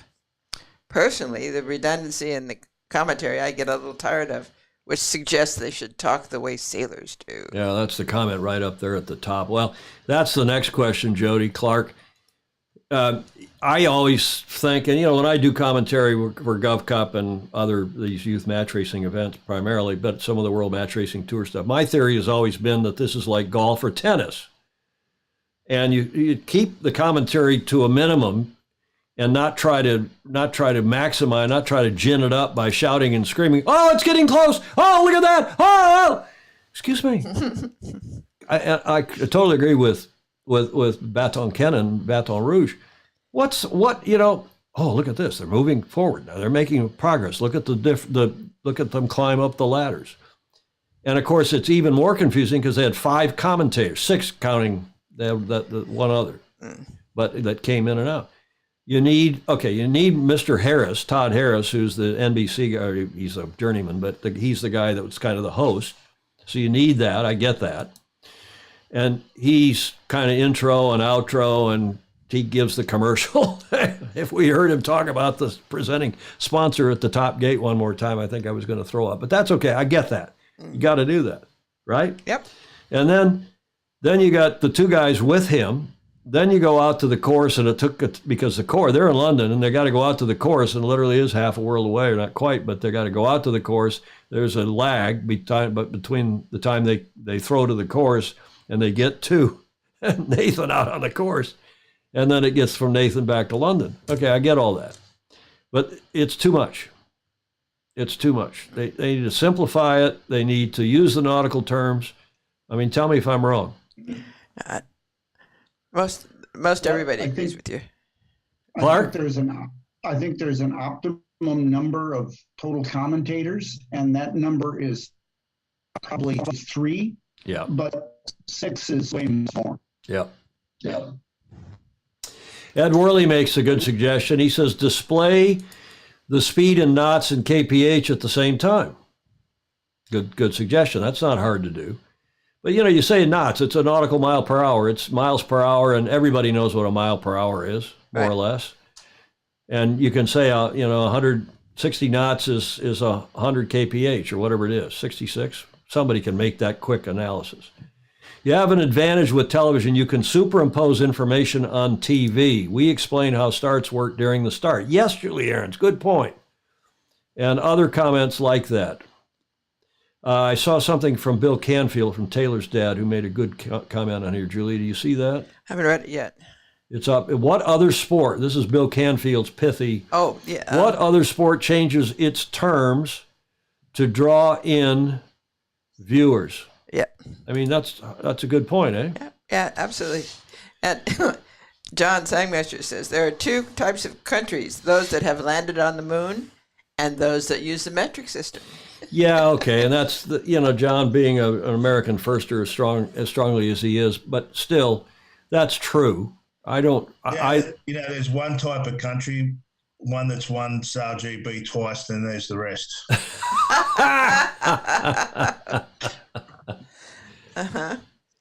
If I said Jody is the wrong side of the bar, would non-sailors understand the nautical context? Okay, enough of all this. Let's talk. We lost Clark. Clark must have been going out. He's fading in and out, but he must have gone out and gotten his... Here he is. Martini. What time is it there, Clark? It's 17:22 there. It's about time for martini. Jody's up and at him on a Wednesday morning. He's probably had a beer. Oh, there's Clark's martini. I wonder how I knew that. You got to work. Okay, you better go to work. Low point. I want to talk about low point scoring for a second. I completely agree with Clark, who's, again, being diplomatic. I think what he really means is that high point scoring sucks, at least for the series. I understand high point scoring for the big picture, the season standings. You come away with a win, 10 points. Somebody's got, after 10 wins, they got 100 points. Or after, I get that. What I don't like is figuring out, using high point scoring, what the current standings are. Because why does that make a difference? Oh, it's because it's a lot easier to figure out low point scoring. It's like golf. At the end of Saturday, I knew that Canada was in the lead because I knew what their finishes were. I added them up, and they were a point, I think, ahead of Ben. Ben had a 1-8-1, which is 10 points on low point. And if you do the high point scoring, I couldn't do it in my head, but I knew that Canada was ahead. And I knew that Tom was in the hunt by then, because he'd had 3 kind of middling, consistent finishes. What was really that's why I prefer low point during the regatta. We all use it, everybody understands it, and the whole world practically plays golf, so you can say it's just like golf. It's like you finish first, you get 1 point. You finish 10th, you get 10 points. I know they got some other points, but it's easy to do, and they can fudge that. For the whole series, big picture, long term, all year, I get to it using high point. Makes sense to me. I can get it, and then it also helps. Go ahead, Clark. Yeah, I'm with you. Particularly, again, for the sailing audience is already into low point. People can understand golf. It seems to flow better without having to do the math. To me, Couple. What do I know? Let me hang on, Julie. Let me get Jody. High point, low point. I don't care, to be honest. Like there's somebody in Weymouth or London, that does their job and puts the scores up at the end of the race. And so to me, that's a 1%er. It doesn't affect my experience watching Sail GP in any way, but that's just me, Okay, let me go to a Julie. You were going to read a comment. Sorry. Vahi was saying, is the commentary not international? And of course it is. It is, and I think they do a pretty good job of recognizing that it's international. And Gordon Smith says, Peter Alliss, Alliss, was the master golf commentator. Just the right number of words, mostly quiet. Yeah, Julie Aarons has got an interesting comment down there at the bottom. You want to read that? P.J. Montgomery calls what he sees. Nathan does too. A blow-by-blow can be too much. Too many cooks in the kitchen. I think we all agree with that. The thing that irked me most about the television, and by the way, the television was great. I mean, the television was great. We can nitpick about language and commentary being too much and too excitable and so on. I know Russell's they're all trying to make this into something that it really is not, I'm afraid. And I think they'll reach, sooner or later, a happy medium. But the thing that irked me the most is and tell me if I'm wrong, I think that the commentary is totally biased towards Sir Ben Ainslie and the Brits. Away from the top team, which is the Aussies, away from the Canadian team, which was the top team at the end of the day. It's mostly other Todd Harris, who's an American, but that production team is British, as you know, Jody. And when the racing was done on Saturday, and I am in my own little head done the math, and I knew the Canadians were on top, who did they go to post-race? Ben. Mm-hmm. Because I guess they thought Ben was I hope they thought Ben was on the top of the leaderboard. I hope it wasn't because, we got to go to Ben because he's a Brit. But they should have gone, and the story after the racing, if I was producing that, I would have told the director and the rest of the people, hey guys, here's the story. Canadians on their first regatta are leading. They're at the top of the heap here. When we're done with this race, we're going to the Canadians, get the commentary boat over there and find out, get the microphone on them, get the camera on them. Let's see what the hell Phil Robertson is thinking. He must have been ecstatic. That was the story, not Sir Ben Ainslie. 1-8-1, unless you're going to talk about how bloody inconsistent his starts were. And it really irked me that they did the whole post. They finally, at the end, when the telecast was finally done, they put a picture of the Canadian boat and said, well, by the way, they're leading. And maybe they didn't figure that out until that late in the post-race show. And there's definitely a bias towards Sir Ben. He's gaining. Oh, he's looking good. He's looking better. And they're always cheering for Sir Ben. And not that they're cheering against the other teams, but he's getting, in my opinion, tell me if I'm wrong, our commenters, our Fozy and the two of you, I think he's getting the lion's share of the attention. Clark? I'll defer to Jody's opinion. I didn't watch the show I was busy doing other things on Saturday. I kind of caught up on Sunday and watched the Sunday show. So I didn't, I'm not a competent judge on that. Okay, fair enough. I think it's a Ben fest, and that's probably a byproduct of the fact that the whole productions in England, every single person that's involved, apart from Todd Harris, take Nathan and Lisa away from the conversation for a second, is English based. So of course you're going to have a bias towards your home country. But one thing they told me when I went in there is they said, you cannot be biased, even though, I'd obviously be going for the Aussies and Nathan, and you can't call them by their nicknames. So you have to be Switzerland. You have to be neutral. And I've made comment a few times off the record that watching it is just a Ben fest. It's just whenever one thing that really irked me about race one is Canada had their first, race 2, Canada had their first win ever in Sail GP as a team. They didn't even show them crossing the line. They went, and they could have done a split screen. They could have went, because there was action back in the turning mark, at the jibe mark. Sorry, I'm using turning jibe mark.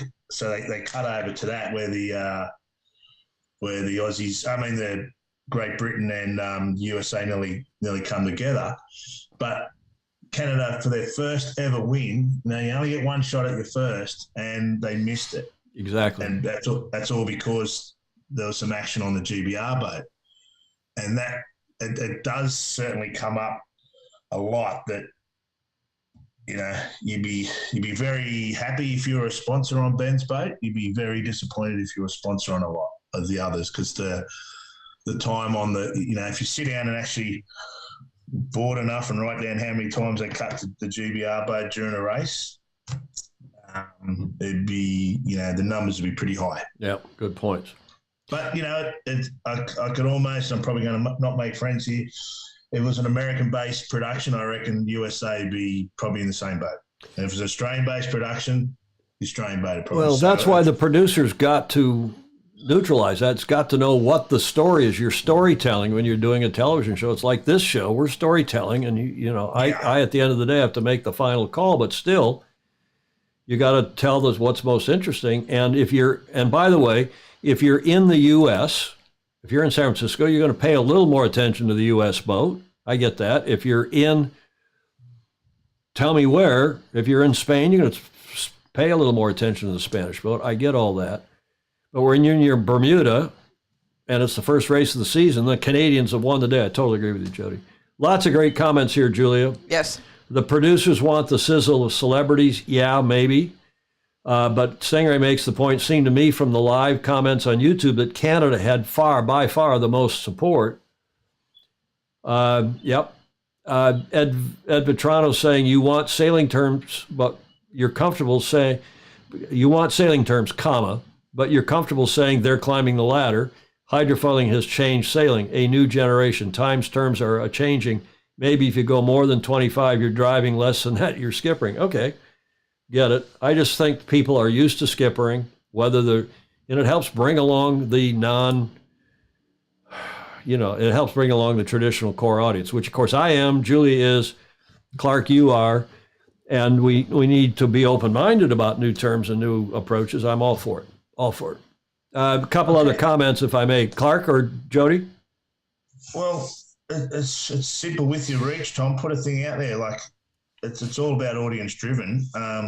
If enough people are saying they want a certain thing and it gets out towards Sail GP,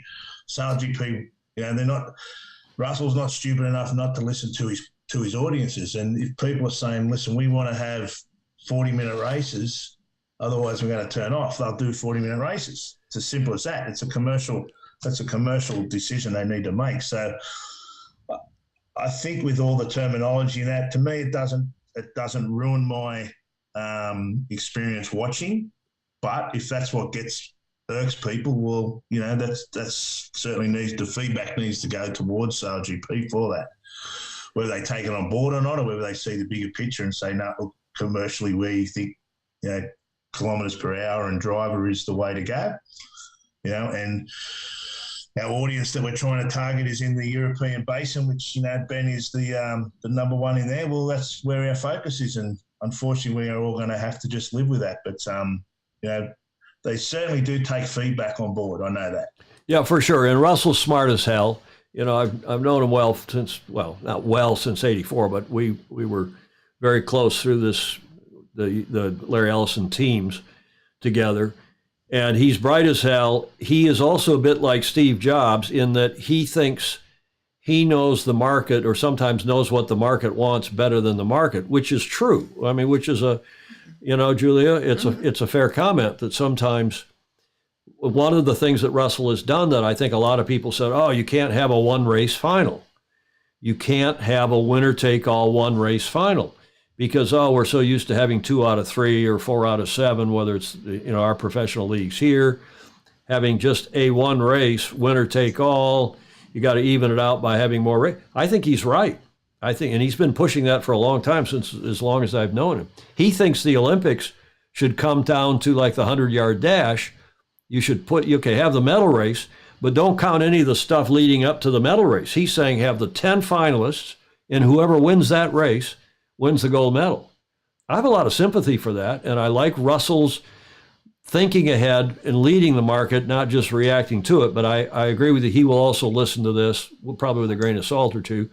But I do think one of his blind spots is not listening to the core sailing and taking into consideration the core sailing audience. Because if you lose us, if you lose the core sailing audience, I think it's hard to build it. If RC wasn't involved, we wouldn't be bitching. Yarvahe is saying, no, I'm not sure. We'd probably be bitching more. We respect Russell so much that we would probably be bitching more. A couple other comments to see if you guys want to react. I really liked they had a little audio cue when the radio comments came on, and then they had the radio comment in writing like they're doing in F1, rather than hearing it come over, because there's so much chatter between what's coming off the boats and what's coming off the commentary. So I liked that a lot, and I thought it added a lot to when they picked out a key radio comment. The thing I didn't like about the starting explanation, and let's face it, the start is about not the whole thing, but it's a good bit of the race, right? And they kept using the term pole position, like the boat that's down there on the pin, the lured boat, has the pole position. Well, that ain't the pole position necessarily. And there's got to be, and I haven't thought enough about it. Yeah, Russell calls the Flintstones. Yeah, Ed Worley, he's the traditional sailors. Russell calls the Flintstones. Mm-hmm. Well, I think there's a lot of good, there's a lot of bad, and there's some ugly. And one of the ugly pieces, guys. Hello, Karen. I see Karen wandering around in the back of you, Clark. One of the ugly things is that start. They've got to explain the strategy of why you might want to be at the pin end, why you might want to be up barging and getting yourself black flag, taking that risk at the windward or starboard end of the line. And that was completely lacking. All it was who's at the line going fast and who breaks the line when it turns wide or who hasn't. Final comments. They do actually have, and they've been trying to explain it, but they've only got like literally under a minute to do this. If you look along the line, there's a little green arrow that they've introduced, a little green triangle, sorry, and that's and that could be anywhere along the line, and that's where they're getting data from Liveline and all that sort of stuff. They're saying that's the optimum position for sailing. So. Yeah. That's what they're classifying as pole position. So the pole position can change. Like, I think it was in San Fran, it was actually at the top end of the line a couple of times because the breeze was so skewed. And they're saying, I think it was USA were in pole position at one stage on the final race, and then the Aussies bared away.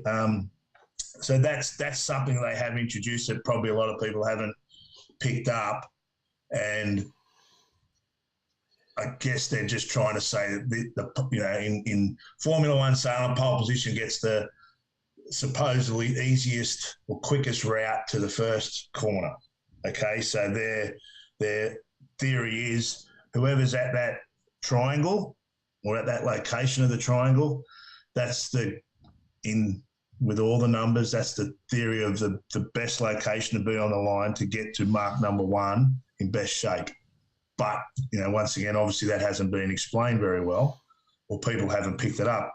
Yeah, well, and worse than that, they kept saying that pole position was at the pin end, like that the leeward end, you were going to be inside on the turn at the first turn, which obviously we all know it's a completely different story. Clark has to leave us. Clark, thank you very much for joining via Zoom. Jody, last thoughts? I just think bring on Chicago, mate. Hopefully there's more. What's the wind going to be like? You locals there, is it going to be breezy this time of the year, or is it going to be light? Well, as any of us who grew up in the Great Lakes area will tell you, there's not much of a sea breeze. There's no sea breeze there. It's all weather system. And that time, it's in in a month's time in June. And you can have a strong southwesterly pre-front. I mean, these fronts come down out of Canada once every 7, 8, 9, 10 days. A cold front comes across. Just the general kind of weather pattern. And you have a prefrontal southwesterly. It can blow strong and nice for a day or two, or sometimes 3, hot, humid. And then the front comes through out of the northwest. The wind goes around to the north and blows for 8, 9, 10 hours out of the north, sometimes longer, sometimes shorter, then clocks around to the east as the front goes through and the new high pressure system comes in. And then you have 2, 3, 4 days of light air. I mean, really light air, sometimes no air out of the east, southeast before the next prefrontal southwesterly starts to build. It gets hot and humid, and away you go. So just depending upon where those 2 days fall in that 7, 8, 9, 10 day weather cycle in the upper Midwest and the Great Lakes, that Clark is what happens. And Clark is saying, whoa, I saw a generous sea breeze effect on Lake Michigan during June when the lake was still very cold. Was it sea breeze, Clark, or was it weather system? Because there isn't much of a sea breeze there. I think the beauty of all this, Tom, is that it's got chins wagging, mate. So people are talking about SailGP. So whether we like kilometres, drivers, manoeuvres, or what, it's working because people are actually starting to chat about it, which is, in my mind, awesome. Russell will be loving it. Don't forget to check out Banging the Corners podcast with Russell Coots on it. Yes. Parts 1 and 2, right? You had a 2-part Banging the Corners. Didn't you, with Russell? What have you done another episode since then? No. I've got some really good people lined up, some big names in the sport, and they're all keen to come on and have a chat. So that's awesome. Good. That's good. Jody, thank you very much. Always good to hear from you. Always. Yeah. Take good care. Have a good day at work. Thank you. See you. Ciao for now. Yeah, be sure to read the comments. Yeah. I will do. Jody Shields, of course, our longtime friend, Fosey, by now longtime friend. Yeah. And Fosey from Wanji, just north of Sydney in Oz, where it's Wednesday morning. Stingray, please stop. Tom, please stop with the nautical terms for wind direction. I prefer from the left or the right and coming up or down the street. Oh, yes. Well, it's got us all talking. I enjoyed it. I watched the whole thing from start to finish, including the pre-start. I used my cough switch. Did you see that? I did see that. Including the pre-start. That was, and somebody, Ed Worley or somebody said it was too long. Yeah, well, they're filling a 2-hour television window, so 30-minute pre-start. I much prefer post-race. I mean, I don't know, Julia, when we watch the NBA games, the Warriors playing here, we don't ever watch any of the pre-stuff. What time's the tip-off? What time's the face-off if it's hockey? What time's the kick-off if it's basketball? The first pitch if it's baseball. Yeah. We watch it. And then if it's been an interesting game, and if you're hyped up for one reason or another, then we'll watch the post-race show. Right. You know, I get that. And the pre-race show is all conjecture. And the post-race is I told you so's. Well, true. Or quite the opposite. When Charles Barkley predicts somebody's going to win, and he's always wrong. You know, it's like the cover of Sports Illustrated magazine predicting which college football team is going to win. Right. They're always wrong. That's the curse against that team. Although I will, just before we move ahead, I will say that one thing Andy Rose and I think have learned is that doing GovCup TV, doing a pre-race show, we get a lot more views a couple, 3 hours before the show. The parents tune in and once that race is over, people turn off. And I think somebody said about watching it in the bar. Was that Bill Wingrove? Nobody watched it, and he was watching it, and nobody wanted to watch it in the bar at the yacht club. I don't know. I think we got to find a happy medium between attracting the new, younger, non-sailing audience and maintaining the Flintstones. We're Flintstones, the core audience. One of the things that makes GovCup interesting is getting to know the players, and perhaps getting to know the sailors as human beings, and who in the hell is giving us $150 million to put on the show, and why? Yeah, I agree. I think Russell is he's very focused on sailors. Yeah. And the helms, skippers, the drivers, the skippers. Yeah. And I think some of the backstory is good. The reason they do it that way, frankly, and who just said a post-race show would be good for explaining what happened, was Ed Worley. Remembering back when I was a kid, there was hardly any sailing on TV. The fact that we were having this conversation is fantastic. Yeah, good point, Jonathan. We didn't have a show like this either. Here's a good point from Bill Haynes. William D. Haynes, spread the time between races longer, do away with the pre-race, and do your education in between races. Well, the reason they're not doing that, of course, is that 30-minute pre-race. They have a 30-minute countdown, which is far too long. But if there's a postponement or something, and they use that 30 minutes, they're using it's all a package that they're running that they've already pre-recorded. And then when they finally do go live, they start the races within a couple minutes of when they go live, and that's A, to save money, B, it's a whole lot of other reasons technically. But these are all good points. Bill Haynes, spread the time between. I don't know that you want to spread the time too much between races. Sort of like sets between a tennis match. Spithill was wonderful in the pre-event presser. He took a question about how he lost in Bermuda last year and lost the AC in Bermuda in 2017 and told the guy, quote, "You should be a motivational speaker." That's a great comment. Yeah. Okay, enough about SailGP. Final comments to anybody here? That's the beauty of watching OD. I just skip all the interviews. It would be more interesting on demand, I think is what OD means. Yeah. In replay. More interesting to have more actual sailing pre-starts. All new sailors are going to sail on dinghies or keelboats, not step onto a foiling mono or multi-hull boat. This has no relation to what someone getting into the sport is going to experience. That comment from Bill Wingrove is spot on. Indeed. Yarvahe, we really can't criticize something that widens the audience. That is not true, Yar. We can criticize anything we want. We're pretty good at that. No, it's constructive. We're not putting it down. We're not saying, oh, this is terrible, don't watch it. We're saying, here's what we think would improve it. And I actually loved it. I watched, as I said, all of it and enjoyed it very much. And it can be improved. And it's a big improvement now from what it was 2 years ago. Yeah, and it is interesting at the attraction that it's been to non-sailors. Indeed. Okay, I will turn off the Zoom. We won't carry on with the Zoom. I think we've beaten this, talking about beating a dead horse. So we were going to use Corrector Crutonic. I'll still run the photo to talk about skipper versus driver versus, I like John Emmett's suggestion of helm. Maybe that's a happy middle ground. Although, in baseball here in the States, as you know, we use skipper is the manager of the team. Right, the skipper is the manager. They call him the skipper in baseball. The guy who's the on the field manager. So I don't think skipper is a foreign word to anybody. If you said the skipper, oh, he's a sailor. This is sailing. We do call it sailing, right? And sailboats have skippers. I don't see what the problem is, Julia. All I'm thinking about is that big boats have captains. Yeah, but captains are different than skippers. Yes, skippers are drivers. Yeah. Yeah. Helms. Helms. Okay, let's don't beat this one unless anybody's got a final comment. Jonathan Frank, we are all passionate about our sport and wish it great success. Yes, indeed.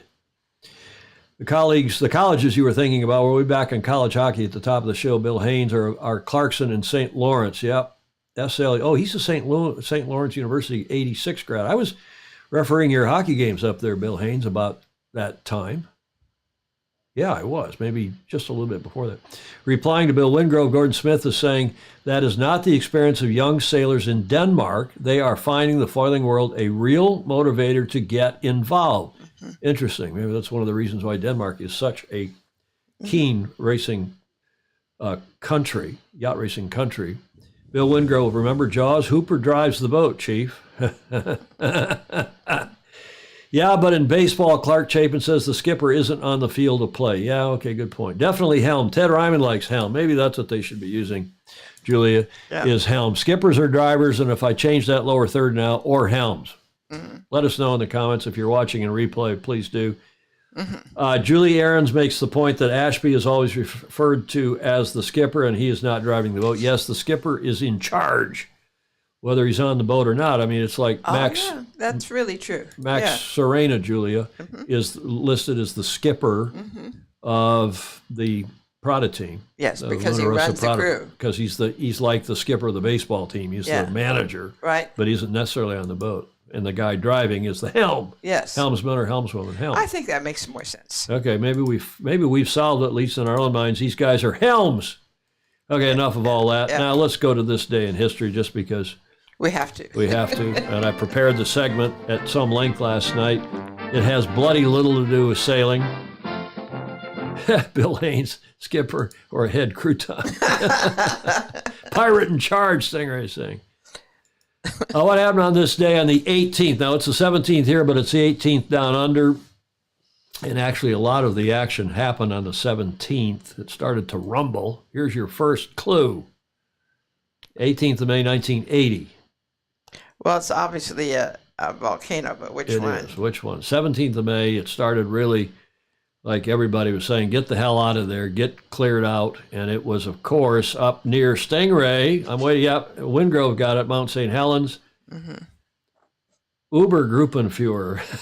Clark wants us to use the German.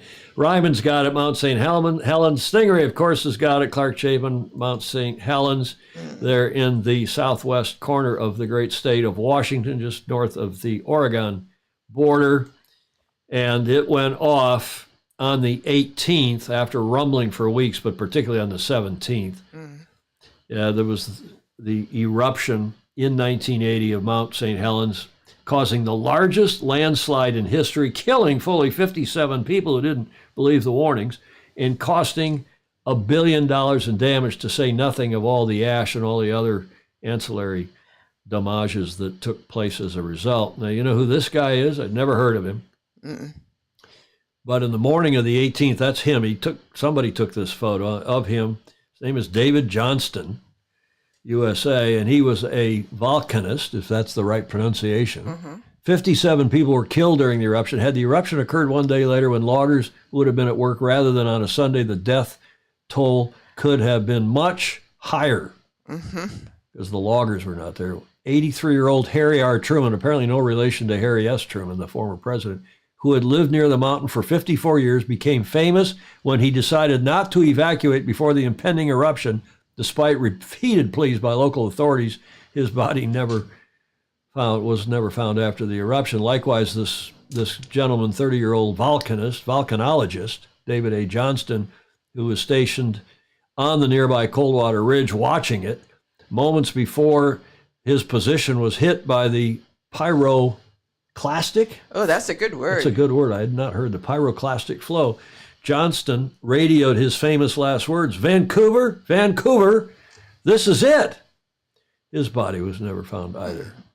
One hears he was a sailor. I made that up. I was going to say.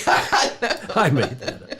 May he rest in peace. I don't know if he was a sailor or not. I had to have some sailing connection. It's a stunning national park. Now, our Seattle-based friend Stingray says, now Ted Ryman, he did not survive, and it was indeed the largest landslide in history. That's not the issue. The problem is these things, if this thing goes off again, when it goes off, and it's going to, like probably Yellowstone Park is going to blow up, probably a few of these others are going to blow up.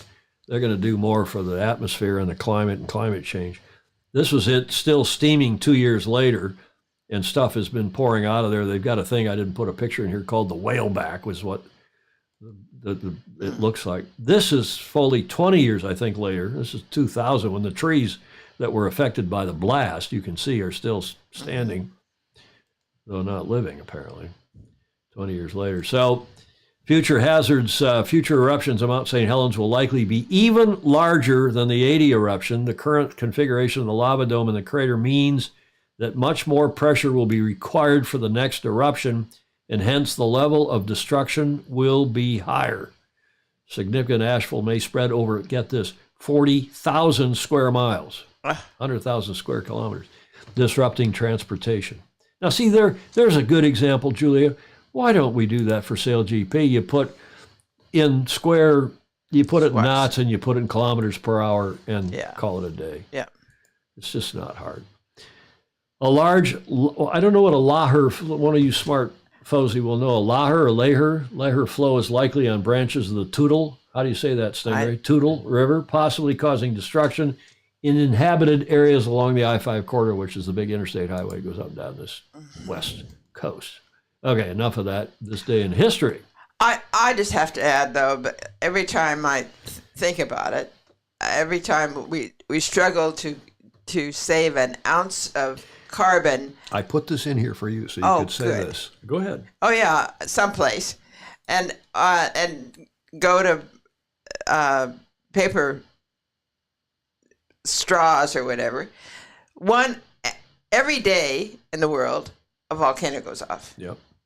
And emits more carbon and ash and stuff in the air than 100 years of what we're doing in the post-industrial economy. Yeah. So do you want to have a climate change, global heating conference on here sometime? You could lead that. I mean, it's so... Don't get Clark Chapin going. We'll get Clark and a few others going. I know it bothers you a lot. Oh, it does. I mean, we certainly can clean up our immediate environment. Yeah, there's no excuse for not cleaning up auto pollution and all the. Yeah, right. I'm more concerned, frankly, about all the tiny plastic particulate, because when you make anything out of plastic, you get all the stuff, and it's tiny, and it's in the water, it's in our bodies, it's in the oceans, and I think, the TFE climate conference. Thanks, Ted Ryman. I know. But I think that's the thing that bothers me more. But you getting Patrick Dyer's totally agreeing with you. Volcanoes do not produce climate-hurting greenhouse gases. Stingray is saying, okay, we'll have a debate with Stingray and Clark Chapin on one side. What will the future destructive field be in the English unit of area square furlongs? Furlongs. Clark. Okay, let's don't have a climate debate now, but there are two sides of that issue. Julie, I almost put in here, again for your edification, that thing that came from somebody, Mario Schumann. Yeah. About here in the States, we can get these paper straws now to put in your various things, but it comes encased in plastic, little plastic. Cretonicism. And I'm really concerned about plastics. I mean, more I think than carbon gas. I really think that we got a problem with plastics.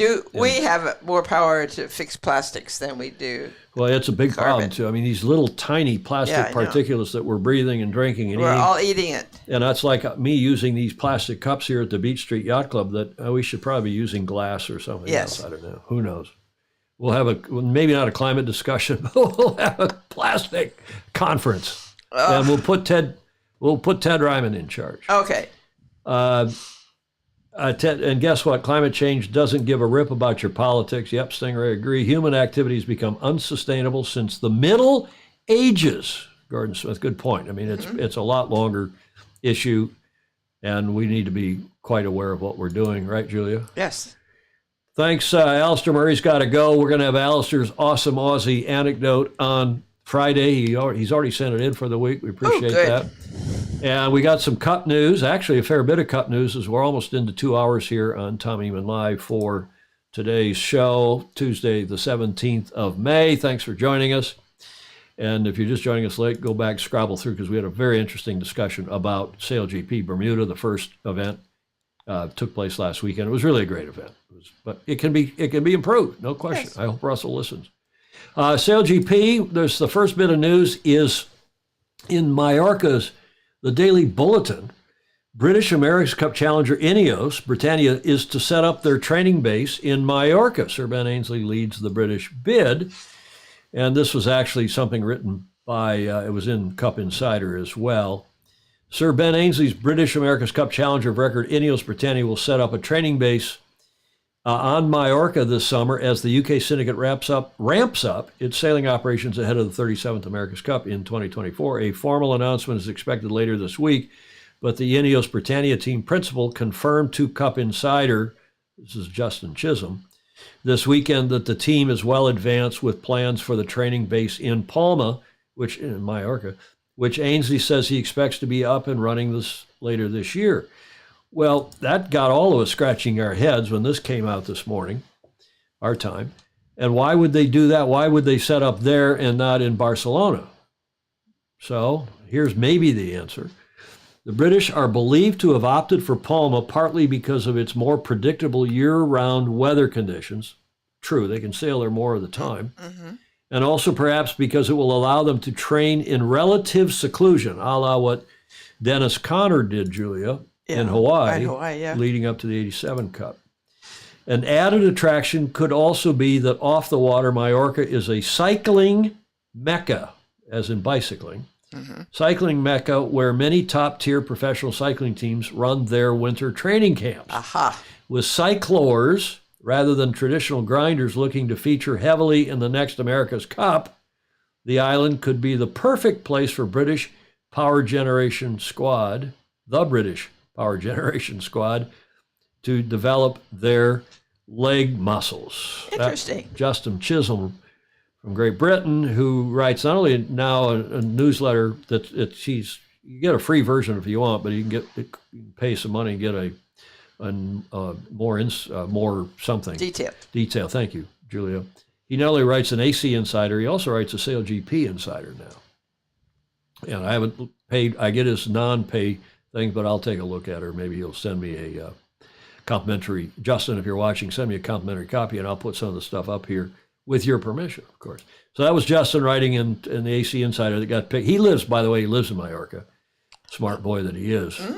And that's probably why. Not a bad place to live. Oh, fantastic place, Mallorca Daily Bulletin. Okay, here's the next. There's three pieces of news.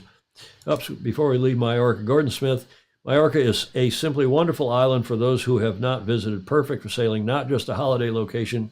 It has a really varied geography and wonderful, thriving economy. Totally agree. Stingray says he met Justin a couple times in Valencia, superb sailing journal. Yes, he is. And I would say one more thing while we're on our cyclers on boats grinders. Yes. They're not grinders, they're cyclers, I guess. And I understand why, because the mechanism is different, and they're sitting there using their legs instead of their arms. And they're not the old, when we call them grinders, because the old-fashioned coffee grinders from the early part of the 19th century, or the 1900s, I guess. And that's what you have, those pedestal grinders that were used on J-boats the first time, or 12s, I'm not sure which. Well, commercial sailing boats. Yes. Yes. Good point. Clark Chapin reminds me of the old joke, two women meet on the streets of New York. One says, "I haven't seen you in so long. Where have you been?" Her friend replied, "Oh, we spent the winter in Mallorca." Her friend replied, "Oh, that sounds so exotic. Where is it? Where is that?" The reply, "I don't know. We flew there." That's a very good idea. Clark, I thought Clark had to go. I guess his wife just didn't want to be seen in the background of the Skype. Karen Chapin, who's a delightful gal, good singer, she leads the choir at my mother's church. How's that for a tidbit? Yeah, that's good. J-boats had grinders, Ed Worley is reminding us. And here I thought a grinder was a sandwich. And grinders are other things as well. But we'll skip that because Julie would start to wave her finger at whoever talks about grinders other than sandwiches. Yes. One other point about Mallorca before we leave. It also has an airport, a big airport, in the summertime at least, and it has more flights in and out than any other airport in Europe. Really? You know what the number one airport is the rest of the year in Europe? It's Heathrow. But in the summertime, there are, and it's also Hamburg Air or something. One of the Hamburg Air, I think, is the name of the airline. It's a hub. Has a hub there. Yeah. And I used to commute through there, going home to Valencia from different parts of Europe. I've used it. Hamburg Air, is that the name of that airline? But there are more flights and because it is such a holiday destination in the summertime, there's more flights in and out of that huge airport than even Heathrow. So that's probably good for Ben as well. Lots and lots of flights. I thought a grinder was something completely different. Gordon Smith. Bump and grind. Yep, Bill Wingrove. She hasn't led the choir since May of 2020. Okay, well, I'm always behind time. Stingray. Really? Grinders are cornerback? Okay. Julia's starting to become... it's gone on long enough. Okay, the second piece of news is this video. Have a look. Then we'll tell you why it's significant for the America's Cup.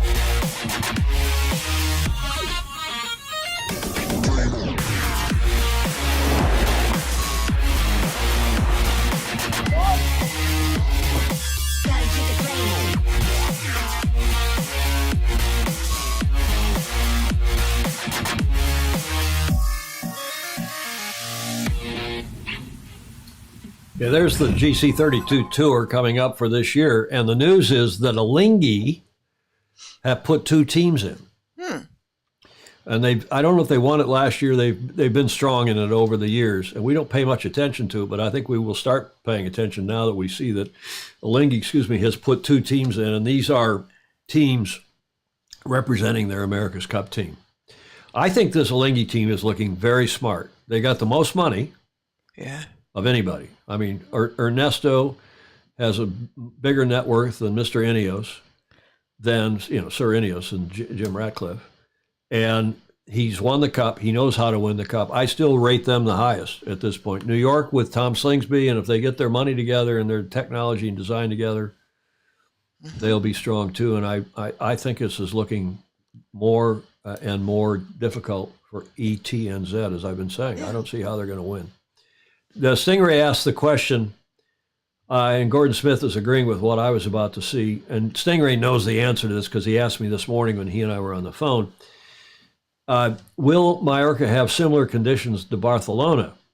Stingray is asking, and he knows the answer to that. Gordon Smith is saying, not really. Mallorca is only a ferry ride from Barcelona, right? Well, it's, I think, 90 miles. Is that right? It's a quick flight. It's not long. But I've sailed it. I've sailed from Barcelona out to Mallorca a couple, 3 times, maybe 4 times, and back. And it's, it's an overnight sail. Lovely. It's a lovely sail. Julie Aarons, I knew that would get her. Money doesn't necessarily win. Hope it's the Cup with 4 teams that could win. Yeah, I agree, Yarva. I hope it is. It actually, the only ferry connection to Mallorca is overnight. Yeah, did climactic. Yeah, but tell you what, this is the thing that had us all scratching our heads, Julie, is the conditions are quite different. There's a lot more breeze in Mallorca, and than Barcelona, generally speaking. Yes. And I'm surprised actually they didn't go train in Valencia, rather than Barcelona, because there's more breeze in Valencia and the conditions are more similar.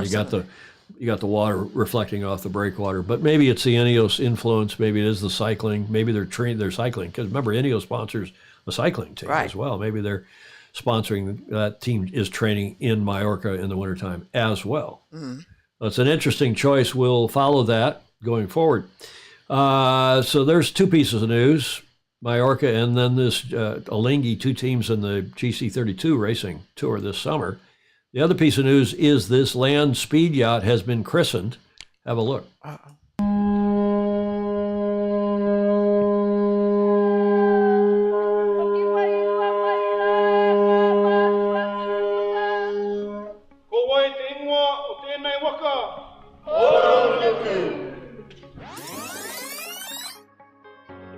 Great honour to share these narratives with you.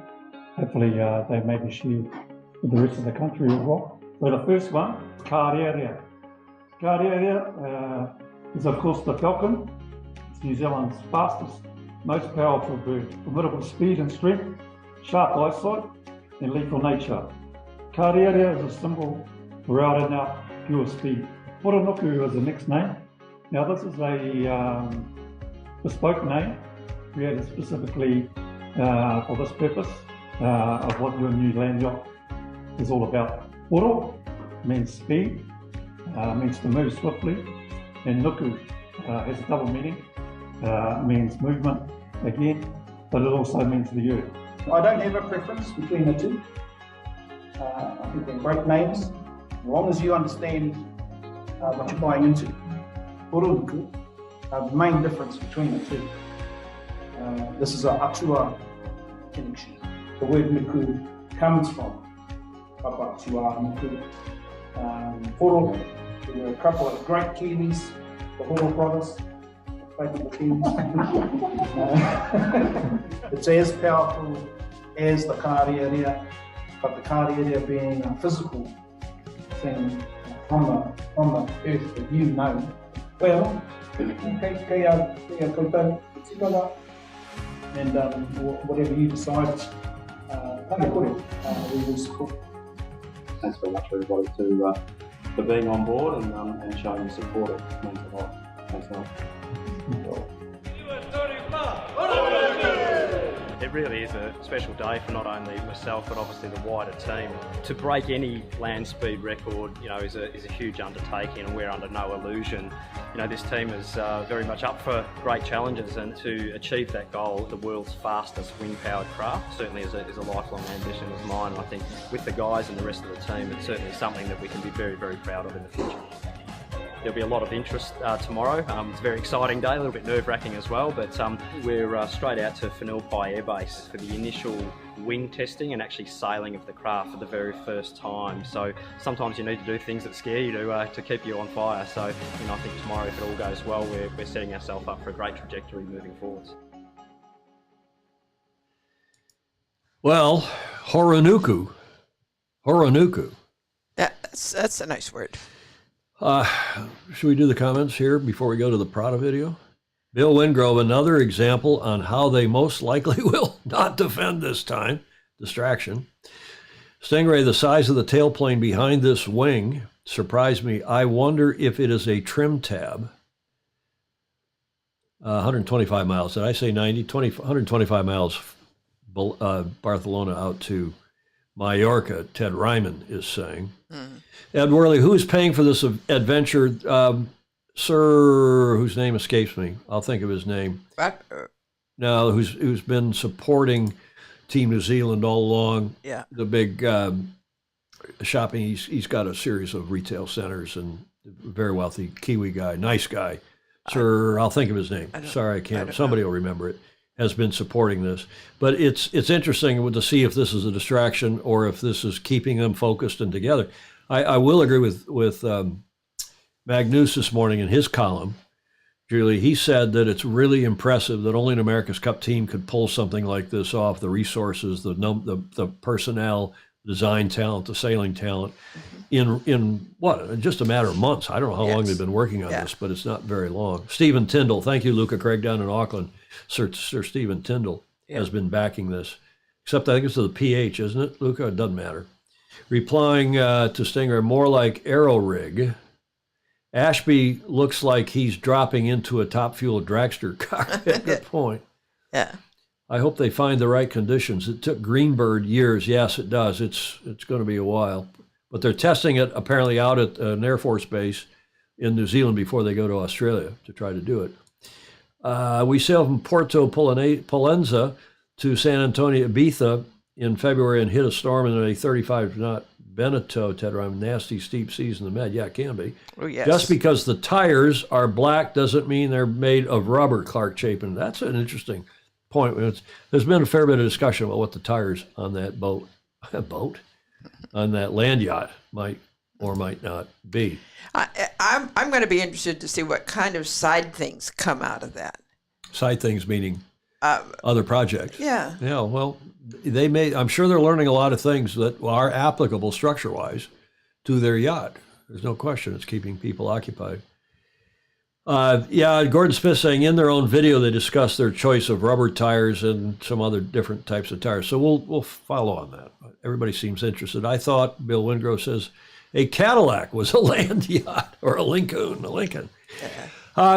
Here's the last America's Cup video. It just came out this morning from Luna Rossa Prada Pirelli. It's in Italian, but you get the idea. This is a little bit of virtue signaling, but maybe doing some good things for the Med. Have a look.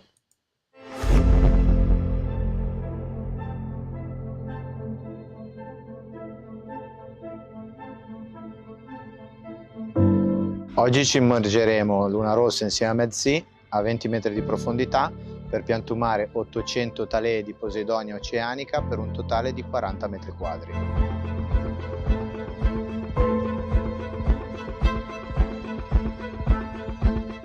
praterie di Posidonia sono molto importanti perché sono considerate il polmone del mare e infatti si stima che 1 metro quadro di prateria può produrre fino a 20 litri di ossigeno al giorno.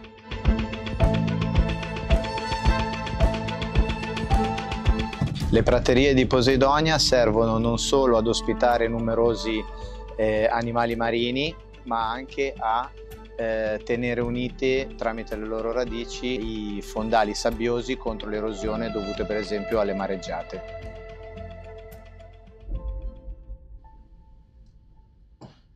Well, yeah, there's been some press about that. Has there? Well, they didn't even have subtitles in English that were not available on that YouTube video. Maybe because it was literally just posted when I grabbed it this morning, just before we went to air. But we'll keep an eye on that. They're obviously doing something good ecologically or they think they are. Yes. For the Med, and we hope they are, right? Yes, absolutely. And anybody who speaks Italian better than I, planting linguine, Graham Sweeney is stingray, the seaweed, from and spaghetti trees. Say again. The harvest from the spaghetti trees. Remember that? Yeah. Replying to Stingray, but they need some. Oh, Stingray said seaweed, including all varieties of kelp, is extremely beneficial to the long list of important things. Yes, indeed. Especially, I like seaweed. Have you eaten seaweed, Julie? Sure. I like seaweed in a Chinese restaurant. Replying to Stingray, but they need something to give a better lateral resistance on a Salt Lake profile aluminum billet wheel. Oh, they're talking back on the bow. Okay, that nice video provided by Luna Rosa Pirelli, of course, which brings us to the D block. Finally, 2 hours and 16 minutes in, and we've got a few today, including one finger wagger, Julia, in our Whiskey Tango Foxtrot segment.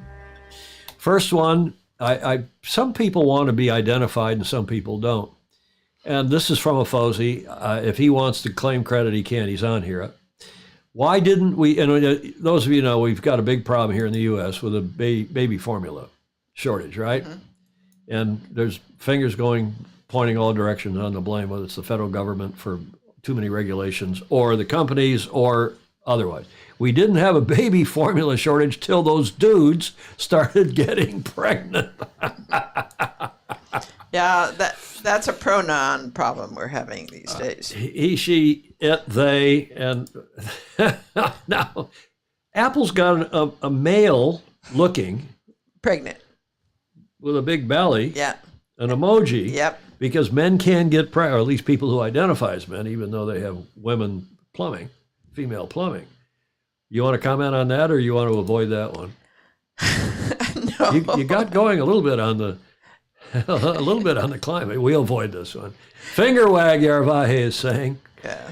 Okay, costing us some overtime. Wingrove. Maybe they don't understand though that there is a big movement in schools to have fluid gender ID. Gender ID. So you at a young age. At a young age, starting at 3. Well, yeah, preschool. I don't know how much of that. Moving on, Ed Worley is saying, but yeah, it's avoid the discussion, Julia. Joyce Chiarella, thank you, who agrees with you. No man ever got pregnant? ? Yeah, well, I think some men try, but not successfully. It depends what your definition of man is. It depends, maybe, Julia, what your definition of is. Yeah, I know. As Bill Clinton said famously. Okay, I enjoyed this one. How to cook, crack, and clean a crab. Step 1. Use commas. How to cook, crack, and whether you use the British or American comma system, and clean a crab. Well, that, I thought, paired nicely with this one. I think you sent this, Julia. No, I didn't. Joyce Chiarella, maybe. You misspelled constant criticism. Since you and my mother and a few others on here are such good grammar mavens, I thought that one was appropriate. Bill Wingrove says they're not doing that in Florida. That is teaching young kids. They blocked it in Florida, the governor there. I know, which is good. Stingray saying, my biggest worry after watching our Fox News channel is that us white males will get replaced by a variety of replacements. Okay. Gordon Smith thought that was funny. Thanks. That came from Ed Worley. At least the second one did. I think the second one did. Thank you, Ed. Now, here was this is for Emmett. Would dedicate this to Emmett. The Secretary General proudly presents this award to Vladimir Putin for his outstanding achievement as the 2022 NATO Salesman of the Year. Signed by by NATO Secretary General Jens Stoltenberg.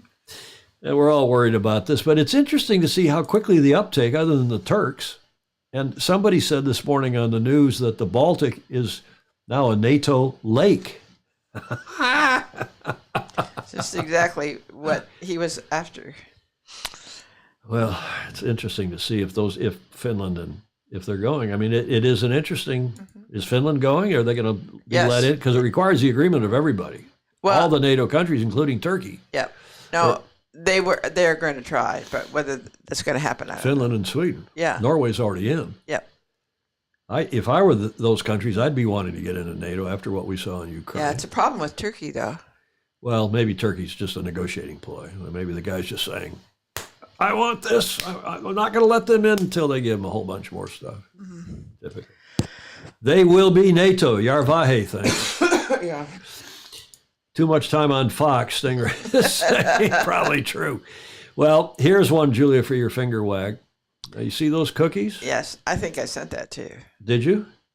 Well, good. You can wag your finger at yourself. Yeah, because you have to go to the next The punchline. My Tesla cookies look kind of weird. Yeah. They're Tesla cookies. I know. What did your dirty mind think they were? No, I saw the full thing because Julia. They're Tesla cookies. They are. Huh? They are. Come on. That's what they were. Well, there's the Tesla. There's the Tesla thing up there at the top. Okay, enough of that. She told me we couldn't afford beer anymore and that I would have to quit. Then I caught her spending $65 for makeup. I asked her how come I didn't give up stuff and how come I had to give up stuff and she didn't. She said she needed the makeup to look pretty for me. I told her that was what the beer was for. I don't think she's coming back. Now, only an Aussie would send that, right? I don't know. That's an Aussie. Alistair Murray sent that. I thought that was pretty funny. Yeah. Pillsbury Doughboy grew up. Replying to Gordon Smith, that numpty has a minority. Okay.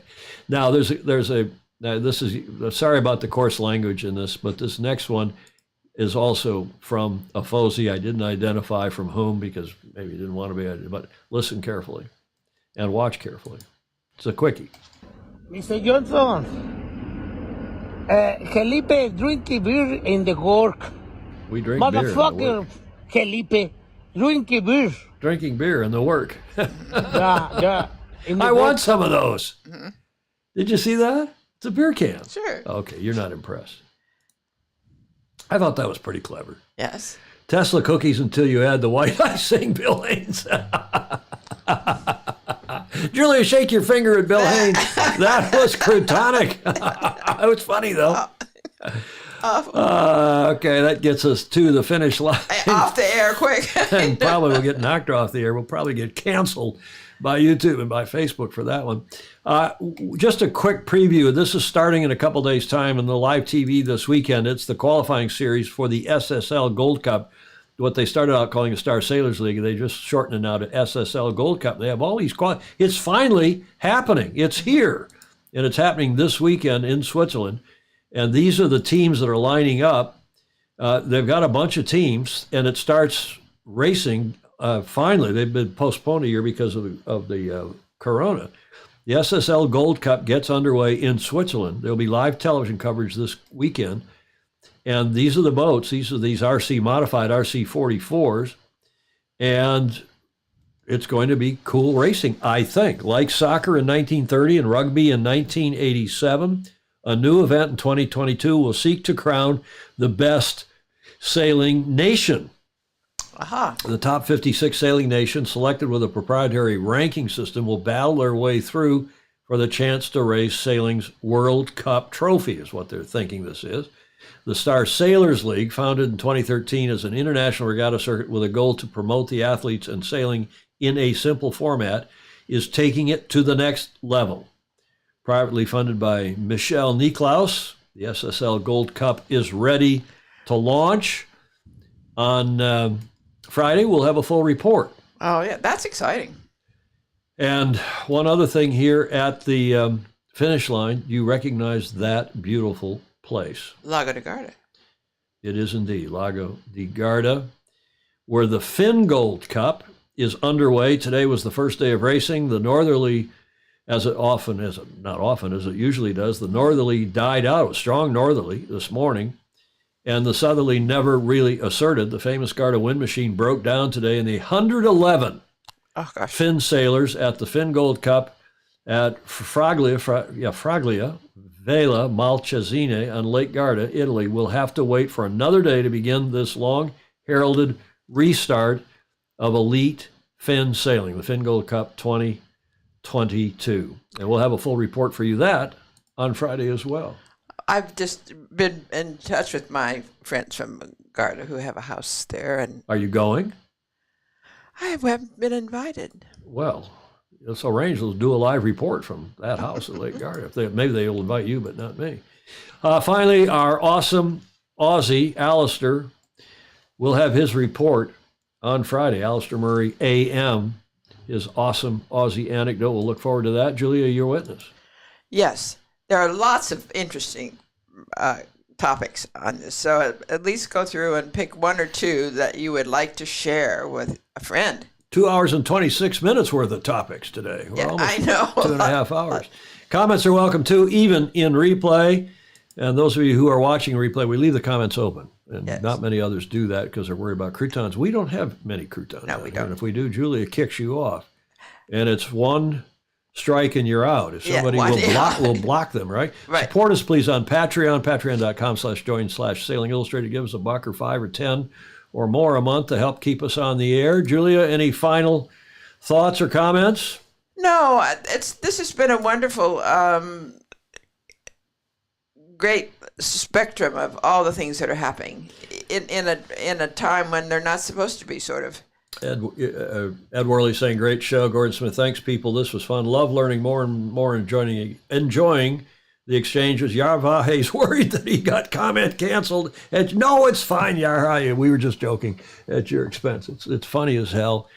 So why is the Finn out of the Olympics? Ed Worley is asking. Did I say that? No. Are the Finns sailing under the new NATO 32-star NATO flag? But they were taken out. Tell it. Because it sounds as if he... Oh, they were? Yeah, he knows they were. He's saying why. Oh, why the hell were the Finn taken out of the Olympics? Yeah, exactly. Yeah. Positive Vibes Illustrated. Great group. Always fun. Joyce Chiarella. Another great show, Bill Haynes. Thank you. The comments, the FOSI, are what really make the show. It's why we do the show. I mean, we don't sit here to entertain ourselves. And we learn from you. We do, indeed. And it's... Okay, we don't say anymore. We just have a great, wonderful community. Thank you all very much. Have a great rest of your week, wherever in the world you are. Hope to see you on Friday. In the meantime, sail fast, sail safe, and have fun. Ciao for now.